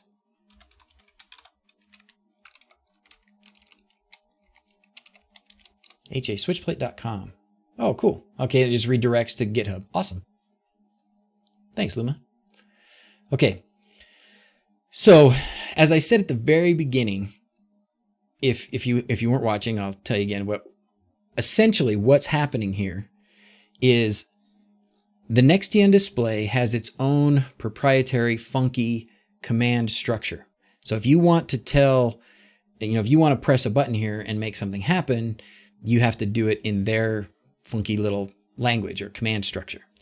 What Luma has done, and the reason that he deserves like the Home Assistant Nobel Prize, is he has made an Arduino sketch which interprets these funky commands and translates them or changes them into a usable MQTT topic and payload structure that we can use with Home Assistant. And that's what's running on this D1 Mini, is his Arduino sketch that he wrote that's a bridge between Nextion and MQTT.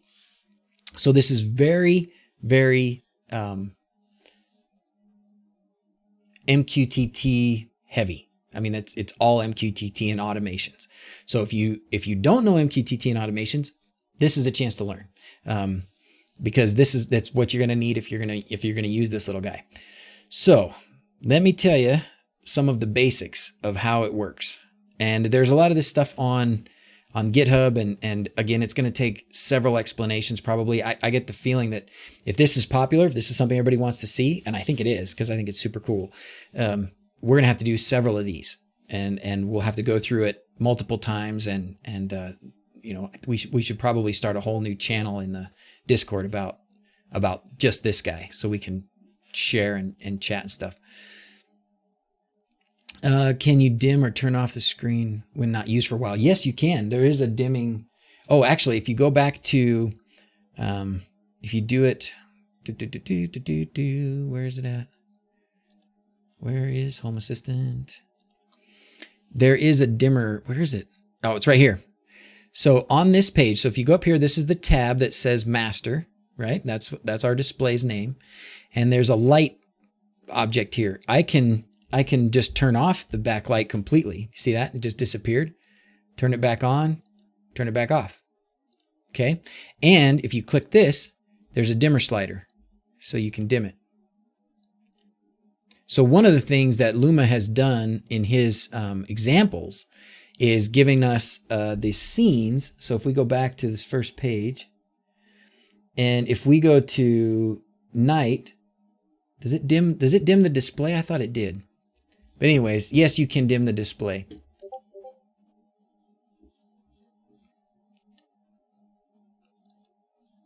All right. Why is Nextdown instead for some of the touchscreens that are open source friendly? I don't know. Tell me about some of the touchscreens that are open source friendly. This is just cheap. Click the backlight. Oh yeah, I did. I'm sorry. It's a delay. So yeah. I don't know why Nextdown instead of something else. I don't know any others. I mean, these are, I think part of it might be because, you know, everything, this has its own memory and its own processor, and it does a lot of stuff on its own. You don't have to have it connected to this. You can just run some things here, but the way Luma's got it done, and the way it works to get it to work with Home Assistant, it's this. Oh, here we go. Nextdown selected for 2 reasons. Luma's going to tell us. In the meantime, while you guys read his answers, I am going to go back to setting up an example where we can control a light. Okay. MQTT. Documentation, MQTT control. Okay. So Luma's got a good explanation here of how some of these things work, but I read it and it's very clear after I understood it, but it took some experimenting for me to be able to understand what was going on and start learning some of the names, right? Subtopics and some of the stuff that you need to understand to make this work. So, but the basics are this: when you set up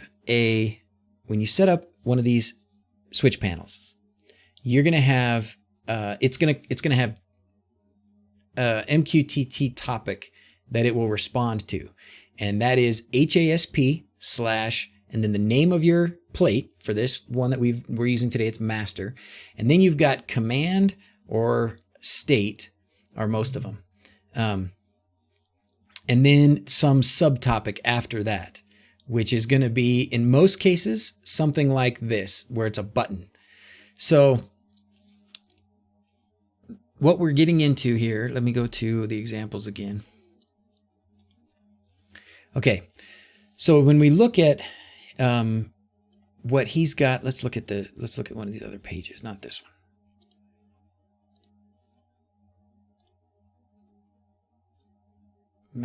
No. Here we go. All right, we're going to look at this scenes page first. Let's look at the scenes page first, sure. Okay, so what we've got here, this is just an automations file. This is one of the ones in the package. And what he's got here is everything runs off an automation. And let's walk through it. Okay, the beginning of this automation is the trigger. And the trigger is just any time that the switch plate is turned on. Okay. Anytime the switch plate is turned on, then all of the stuff that is listed after action is what's going to happen. All right. So the first thing that's going to happen is it's going to send an MQTT message. MQTT publishes the service, and it's going to send it to HASP master command, and then P1 B4, and P1 is page 1. Okay, so if we go back quickly to the Nextion, if we go back, did I close the Nextion? I did. Oh man, do I want to open that back up again? Yeah, I guess I better. This is really getting thorough. I'm looking at the clock and I'm wondering how much more can we take today. Maybe I should, we're gonna have to break this up. I'll do, this is how you do it briefly, quickly, and then we'll have to come back. We'll have to come back and do it. I'll have to come back and do it later today or on another day, because it's taken longer than I want to. I do have to get going eventually. You made it in, and SketchUp, the 3D printed stuff. Yeah. Okay. So back to this topic. So the topic is HASP master command and then P1 B4, which is page 1, button 4. Now the way the buttons are numbered on here, the way that Luma set it up for us, and he did a great job and it makes it very easy, is the buttons are, the 3 buttons along the bottom are button 1, button 2, button 3. And then starting from the top, you've got button 4, button 5, button 6, and button 7. Okay, so if I want to send a command to button 4 to set the font, that's what this is doing. And the payload is 2, and 2 meaning 2 is the, I'd say 2 more hours, and then let's take a break. Oh my gosh, Mark. Mark's trying to kill me. Oh my gosh. Oh, okay. So a good way to do this, as an example, is using something like MQTT lens. Okay. So that's what we're going to do. This isn't the way to do it, to get your HA Switchplate to actually control things. This is just a way to kind of give you an example. All right. So what I'm going to do here is I'm going to publish a message to the topic HASP master /command /P, which one? This is P1, isn't it? P1 button 4. And then I'm going to change the text. So the last part here is .txt. And what I want it to say, we're going to have it say, we'll just have it say crown, because that's my crown molding lights in here. So that's what we'll do. And we'll set that. Okay. I'm not going to set it to retain. Don't do that for now. So here we go. If I click this, oh, look at that. On this display, it changed. It now says crown at the top. Can you see it? It says crown. Now, if I want it to say something else, I'll have it say DrZzs, just because.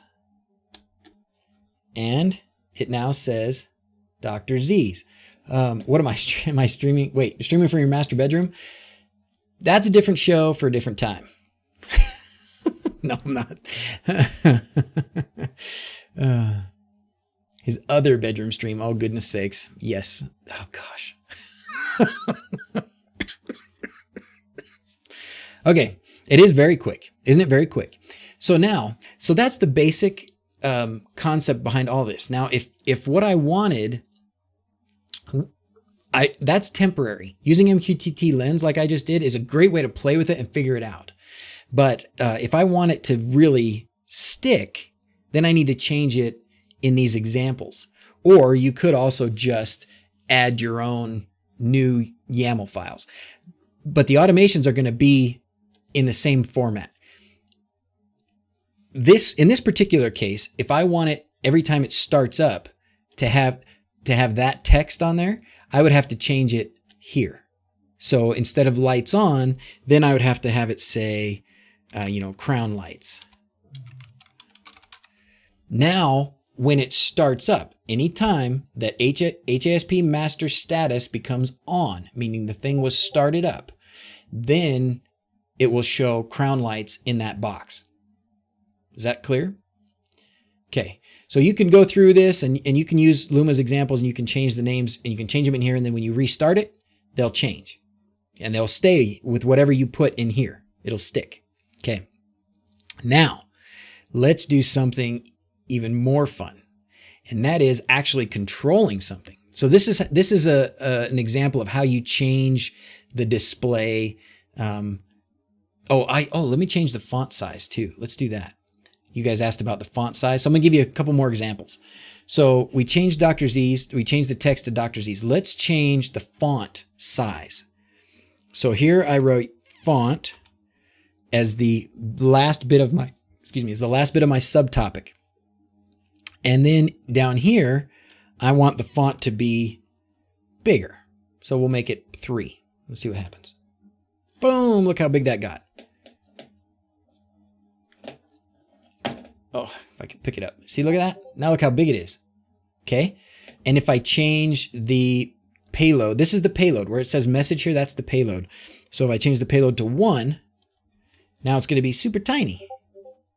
Okay. So now let's have some fun because this is great. It's kind of black and white, serviceable. This is an example, right? But what if I want to have colors? Oh yeah, you want colors, don't you want colors? Yes, you do want colors. So let's change the color. To change the color, you make the end of this thing BCO. And all of these things that I'm adding here at the end and the commands that you can use are all listed. If you go back to HASP or HASwitchplate.com, right? You can find a bunch of examples here of what these commands can be. So let's see. If you wanted colors, let's go down to colors. I'm going to go Control F. I'm going to go color. And is this the page? Oh, maybe I got the wrong page. Let's go back. This page. Yeah. Color.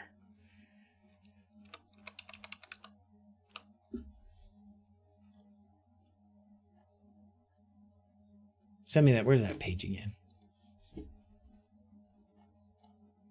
So you can see why you can see what I mean about this being advanced. Like just looking through all this stuff it makes your eyes kind of Google, doesn't it? Like it makes you just kind of wonder what the heck have I gotten myself into?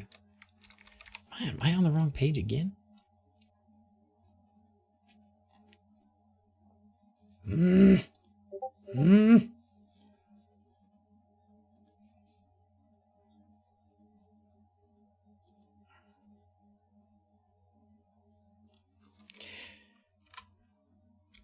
Oh, I know why. I could have looked at it in a different spot. Okay. Okay, here we go. Finally. All right, so this is a bunch of potential commands you can use for placing text. Okay, there we go. Thank you.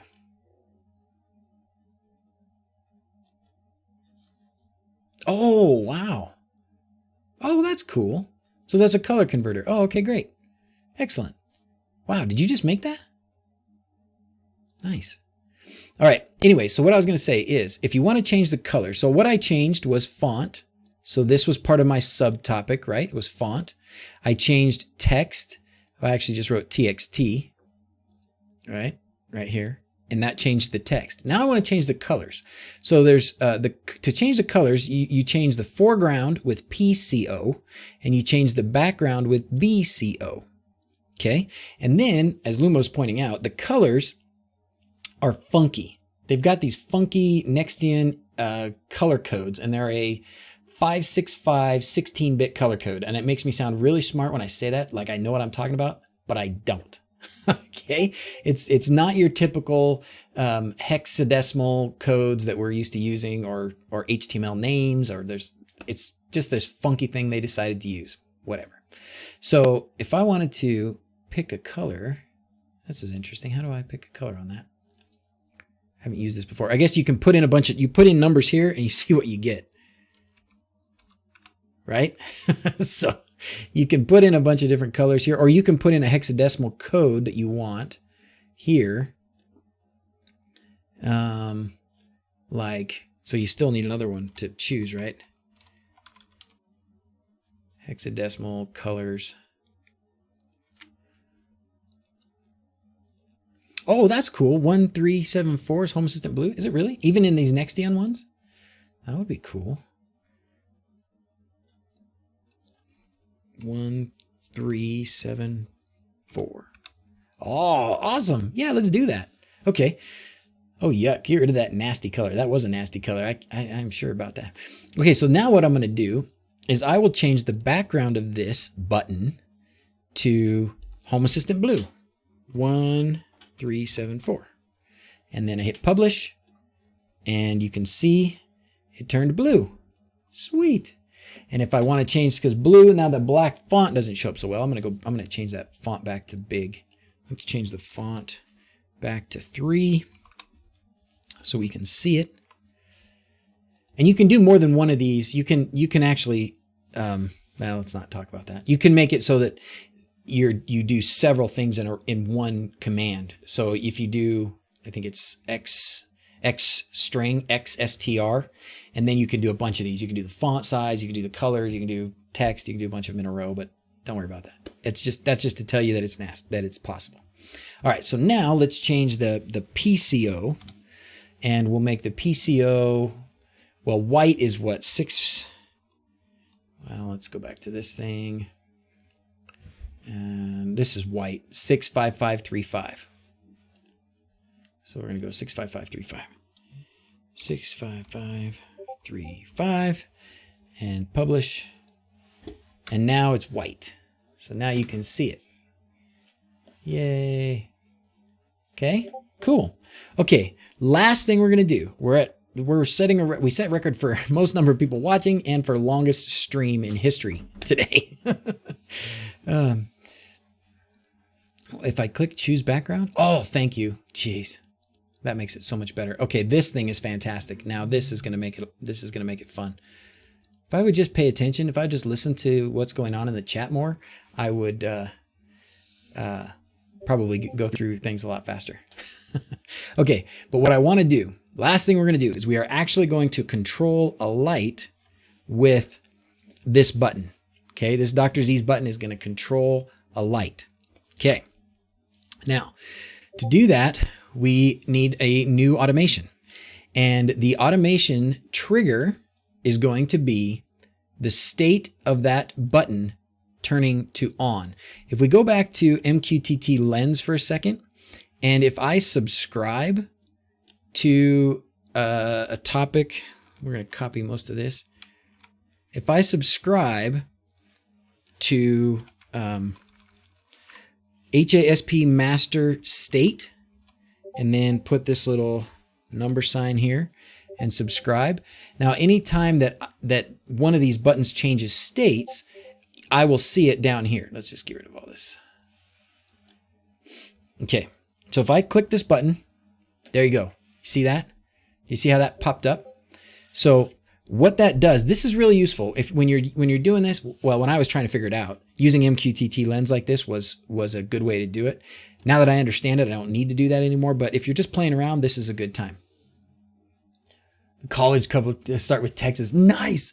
Will Beaver. Okay, we need some maize and blue. Somebody publish me figure out the maize and blue color tables. Let's do that, Will. Let's put that in Discord in the HA Switchplate. I'm going to make an HA Switchplate chat channel.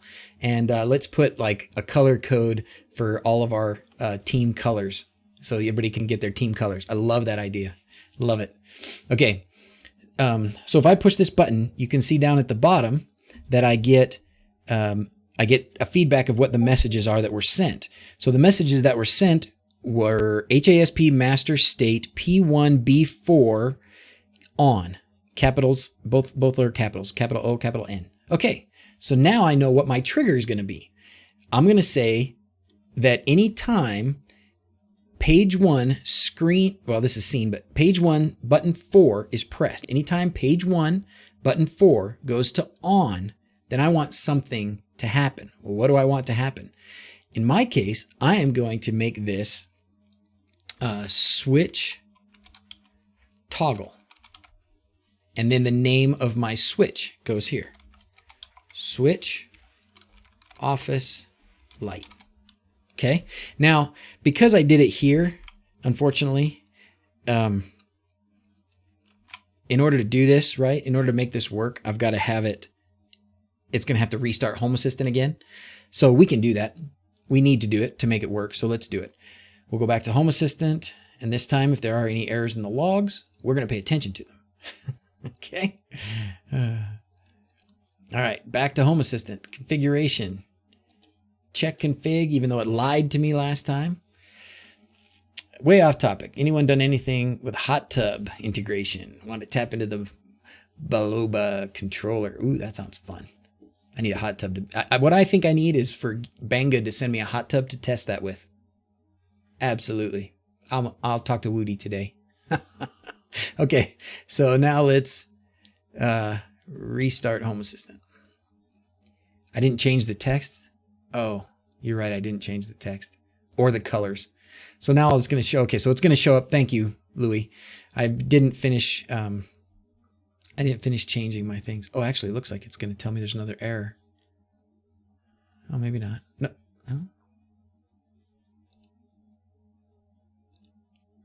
It doesn't look like it's restarting again. Interessante. Oh, yep, lost connection. Okay, it is restarting. D1 Mini would make a great controller coupled with some high power relays. Yeah, could do that. Totally. Totally. You know, you could just use the regular relays and have them. Oh, look at that. Mark already got it. Did you make it already, Mark? Do I? Oh, that's an invite for everybody to the Discord channel. Thank you, Mark. Shipping on the hot tub is going to be as much as a car. All right, let's go back. Home Assistant should be started back up. No, not yet. It didn't say there was an error in the log this time. 8.3. Yeah, I haven't gone to 8.3 yet. We'll get there at some point.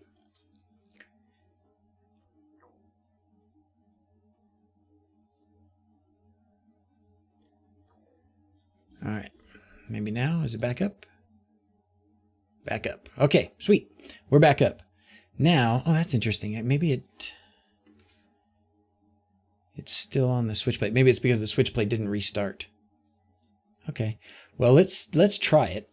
The Switchplate, the Home Assistant is back up. So our new, the change that we made to the automation for this button should control my lights. Let's see. It did not. It's not controlling my lights. Maybe I need to restart this guy. Shouldn't need to, but maybe I do. It does work, I promise. I'm sorry, I'm getting tired. 2 hours of stream is a lot for me.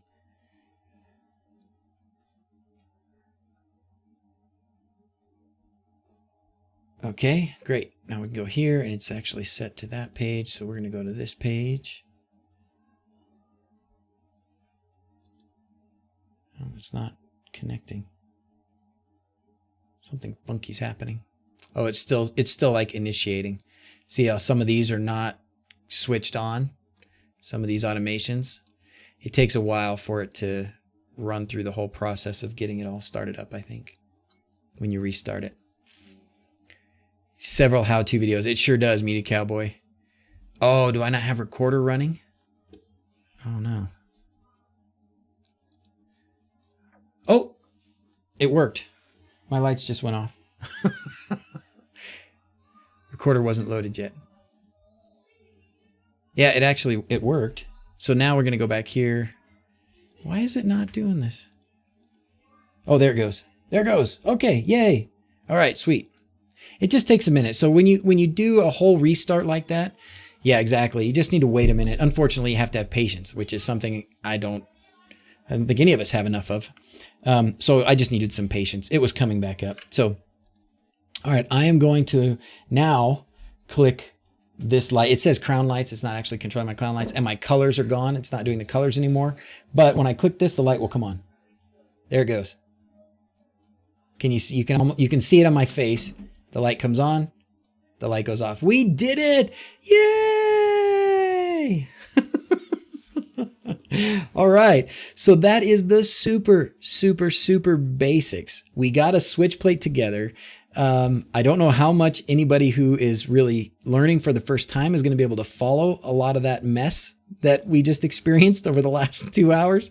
But we did it. We got through it all, and we set up an HA switch plate.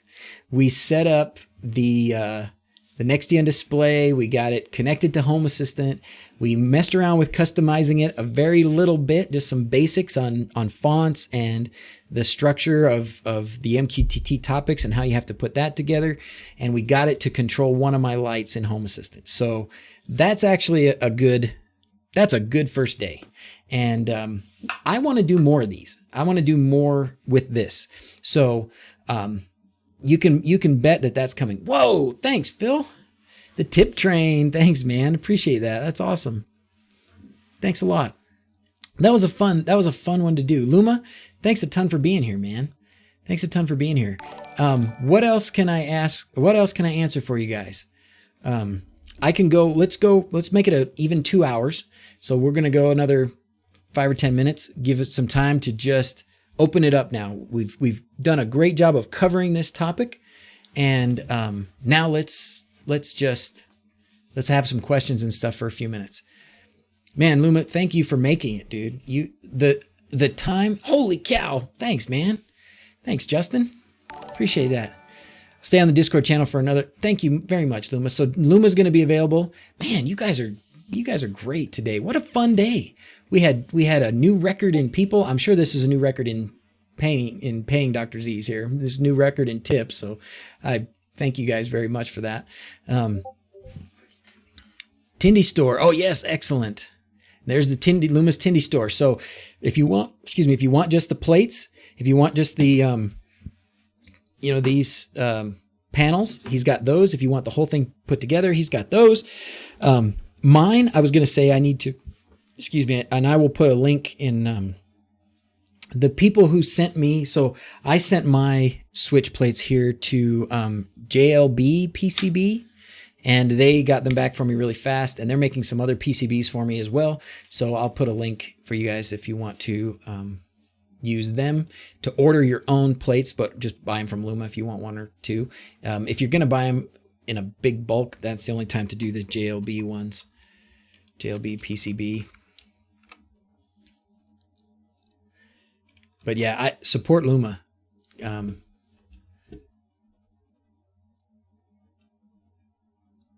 right, where else we got? That was a great live stream. Wasn't that fun?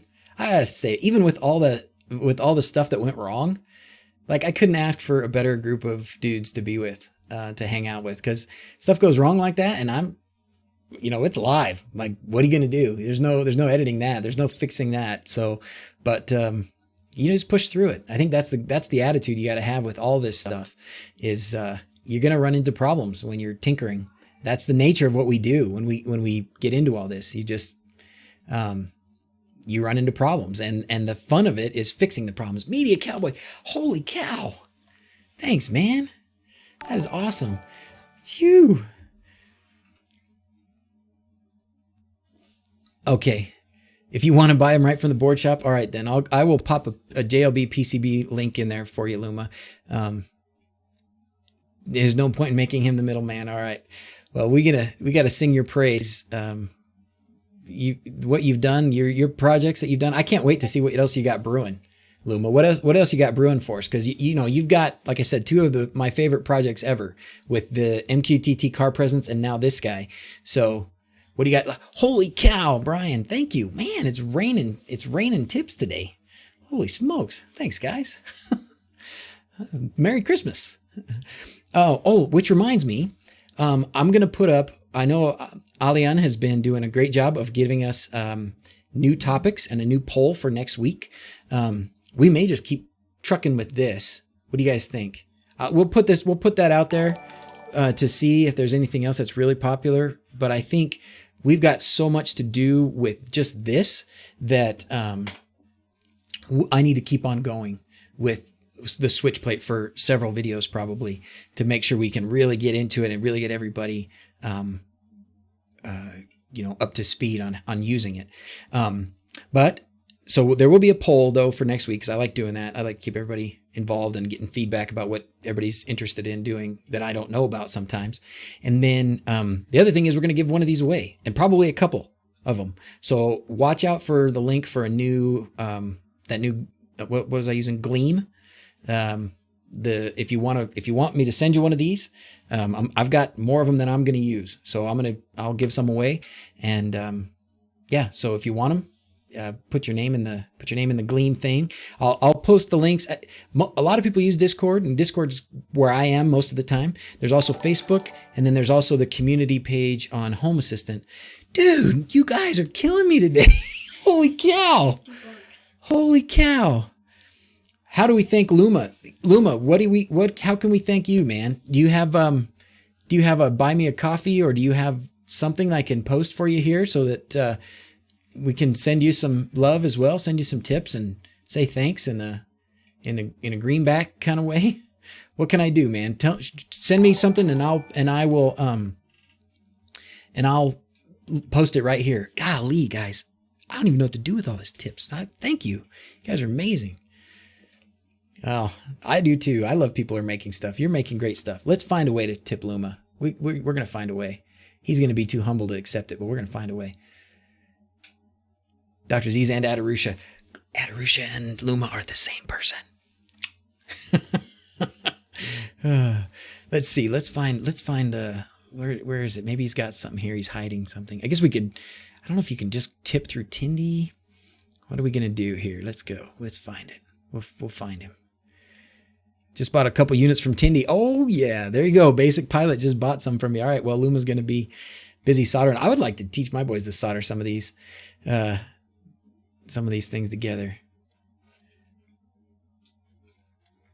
Luma, we need a PayPal for you, Luma. We need a PayPal. We need something from you. What's happening? Subscribed. Awesome. Thanks, guys. Dude, what a great day. Oh man. Thanks for your channel. When's my next live stream? Julian, probably next Sunday. Probably next Sunday. I'm going to watch Discord, and watch Discord is going to be the place where I will post if I'm going to do something before next Sunday. I want to, but I need to do a edited regular sort of full version video of this as well, that somebody that doesn't have 2 hours can watch and kind of get the gist of it. So I need to spend some of my time doing that, but I try and do a live stream every Sunday, and often I'll do 2 on a Sunday. I'll do one in the morning, it's morning for me, but I'll do one in the morning like this, and then I'll do one later in the afternoon. So, man. Yeah, don't tell the missus I have money. Oh, Gary, thanks, man. Wow. Who won the camera contest? Tim didn't hear who won the camera contest. The camera contest was won by a fella named, was it Roy? Oh, let's pull it up again. I'll take it off the screen because it shows his email.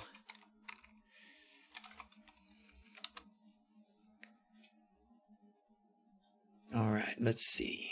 One finished.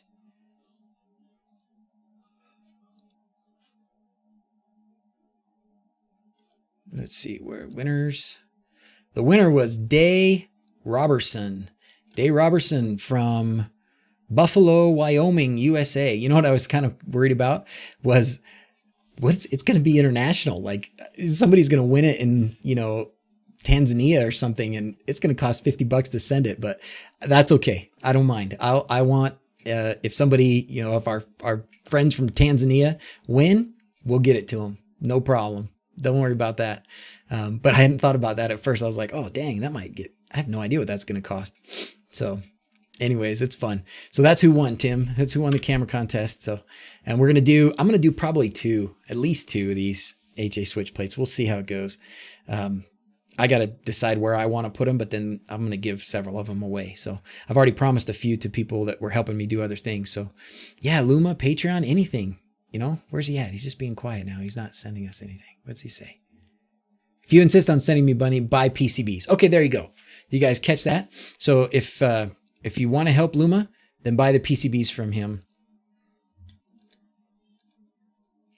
He put his Tindy store here. We'll do it again.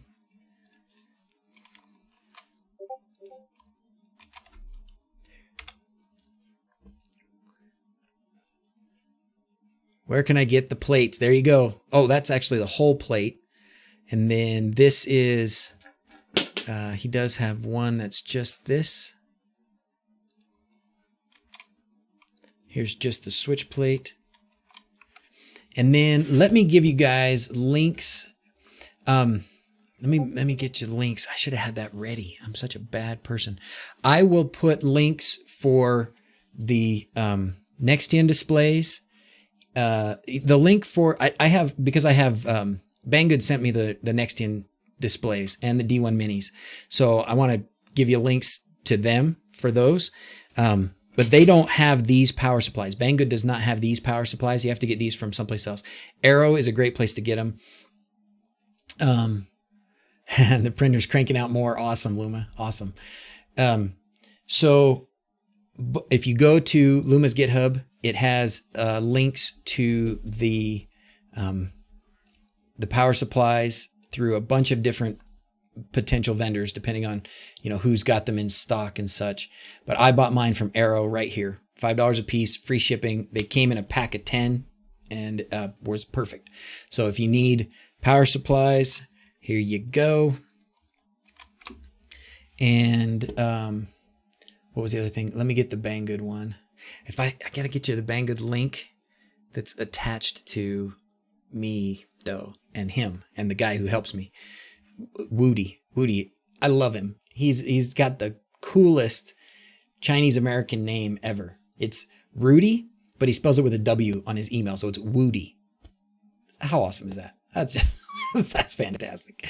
Luma is in the U.S. It says on his thing. I'm not giving away his address or anything, but it says on the Tindy store he's in the U.S. So,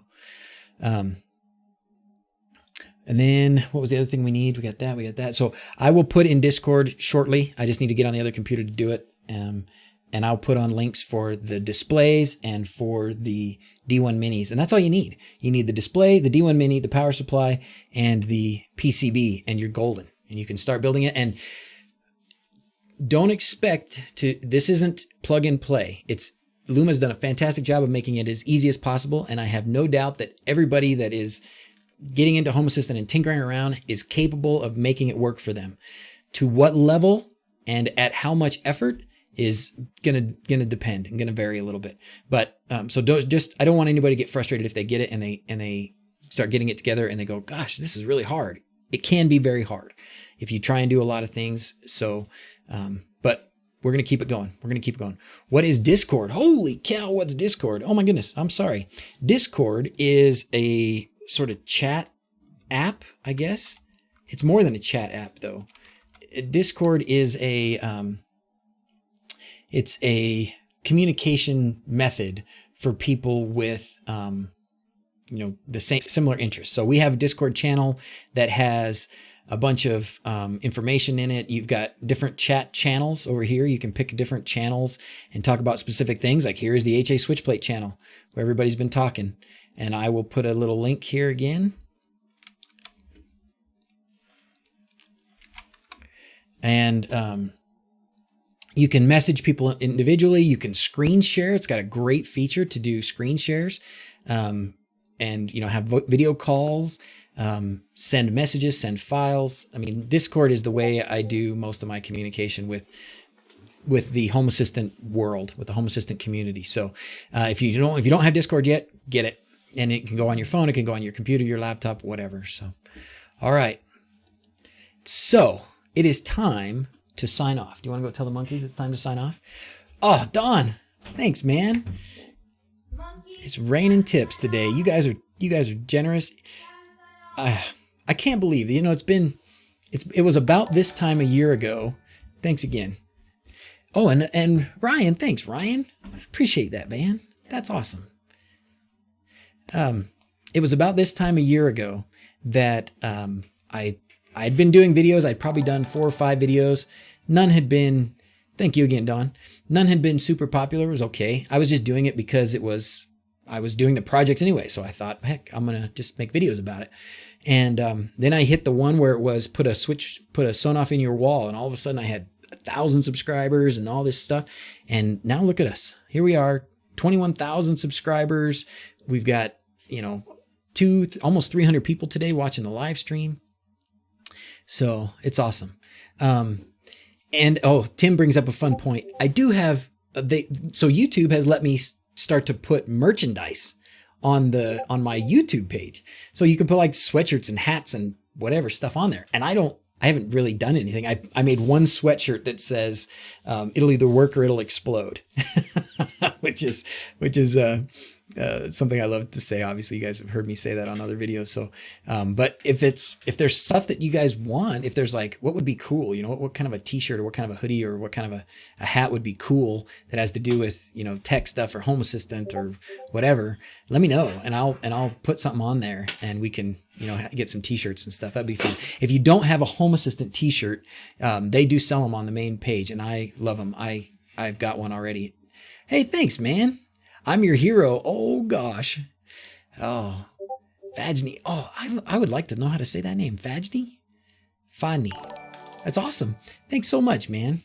You guys are too generous today. Wow. Who started this tip train? I'm going to have to thank them. Somebody said tip train, and now it's just been raining. So, are the monkeys coming up? No, they're calling Grace in the bath, and I think so. It's in the shower. Oh, okay. Well, monkeys, it's time. Don't leave home without Home Assistant. Sonoff's on your page. Buy in bulk. Bring the price down for your subscribers. I could try that. I could definitely try that. I could try just, we were talking before about sort of getting some pre-flashed and stuff for people who are having trouble. So it's something, again, it doesn't make a lot of sense for me to spend my time doing it, but boy, I would love to get my kids working on something like that, get them flashing and soldering and shipping stuff. So, yeah, maybe I could do that. I'll get back into looking at that. Wait, what is that? Oh, 1,000 rubies. That's awesome. I have no idea how that translates, but that is fantastic. You guys are too kind. Too kind. The DrZzs icon on the shirt, I'll do it. I will absolutely do it. That would be fun. Discount code. I need a discount code for Sonoffs. They're not as good about working with me as Banggood is. So, but I will try and get on. What I need is some more helpers. If you guys are interested in, this is a good time to do this. If you guys are interested in assisting and helping out. Oh, that's right. Jay After Dark wanted me to load that. I'm gonna have to do it the next time, James. I'm gonna have to do it the next time. But anyways, I was gonna say, if you guys are interested, if you want to help the I don't even want to say the DrZzs movement or whatever you want to call it, but the Home Assistant, this DIY, this stuff that we're doing, if you want to help me by, working on the website, working on the merchandise, working on the GitHub and, making new scripts and getting things together for people, hit me up. Let me know what you can do. And we'll, because I'm definitely at the point where there is more stuff that needs to get done for the benefit of everybody than I can do.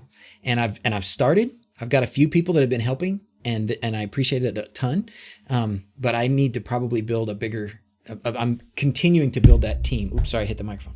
Continuing to build a team so that we can, just get everybody the stuff that they need and the information that they need when they need it as fast as they can. Because if you depend on me, it's a serious bottleneck. So, wow, 15,000 rupees is $15. Thanks, man. Is it rupees? Rubies? That's awesome. Where's that from? Is that? I would love to know what country that come from. But anyways, guys, the kids are all in the bath except Dawson. So Dawson's here with me. Dawson's going to be our solo sign-outer today. He's been here. This little boy has been sitting here in this room being very quiet the whole time. Can you believe that? It's from India. That's awesome, man. Is Russia? Oh, I don't even know where it is. I would have thought India. Maybe it's Russia. I don't know. But it's awesome. So I appreciate it. I appreciate it a ton. So Dawson's been adding up the tips. He's like, Dad, that's $50. Right now we're at $70. No way, are we really? Kind of. Wow. We were at 50, and then we got $5, and then Ryan, and then 1,000. Oh, and then 5 rubies. I don't know what they are. Rubies. 1,000. Hyrule. Yeah, that's right. They're from. That's what I thought. They're rupees. Rupees from Zelda. All right, guys. Well, hey. I so appreciate you being here today. I so appreciate the tips. That's been fantastic. I really appreciate Luma being here. Thanks a bunch, man, for helping me out last night and for being here to help everybody today.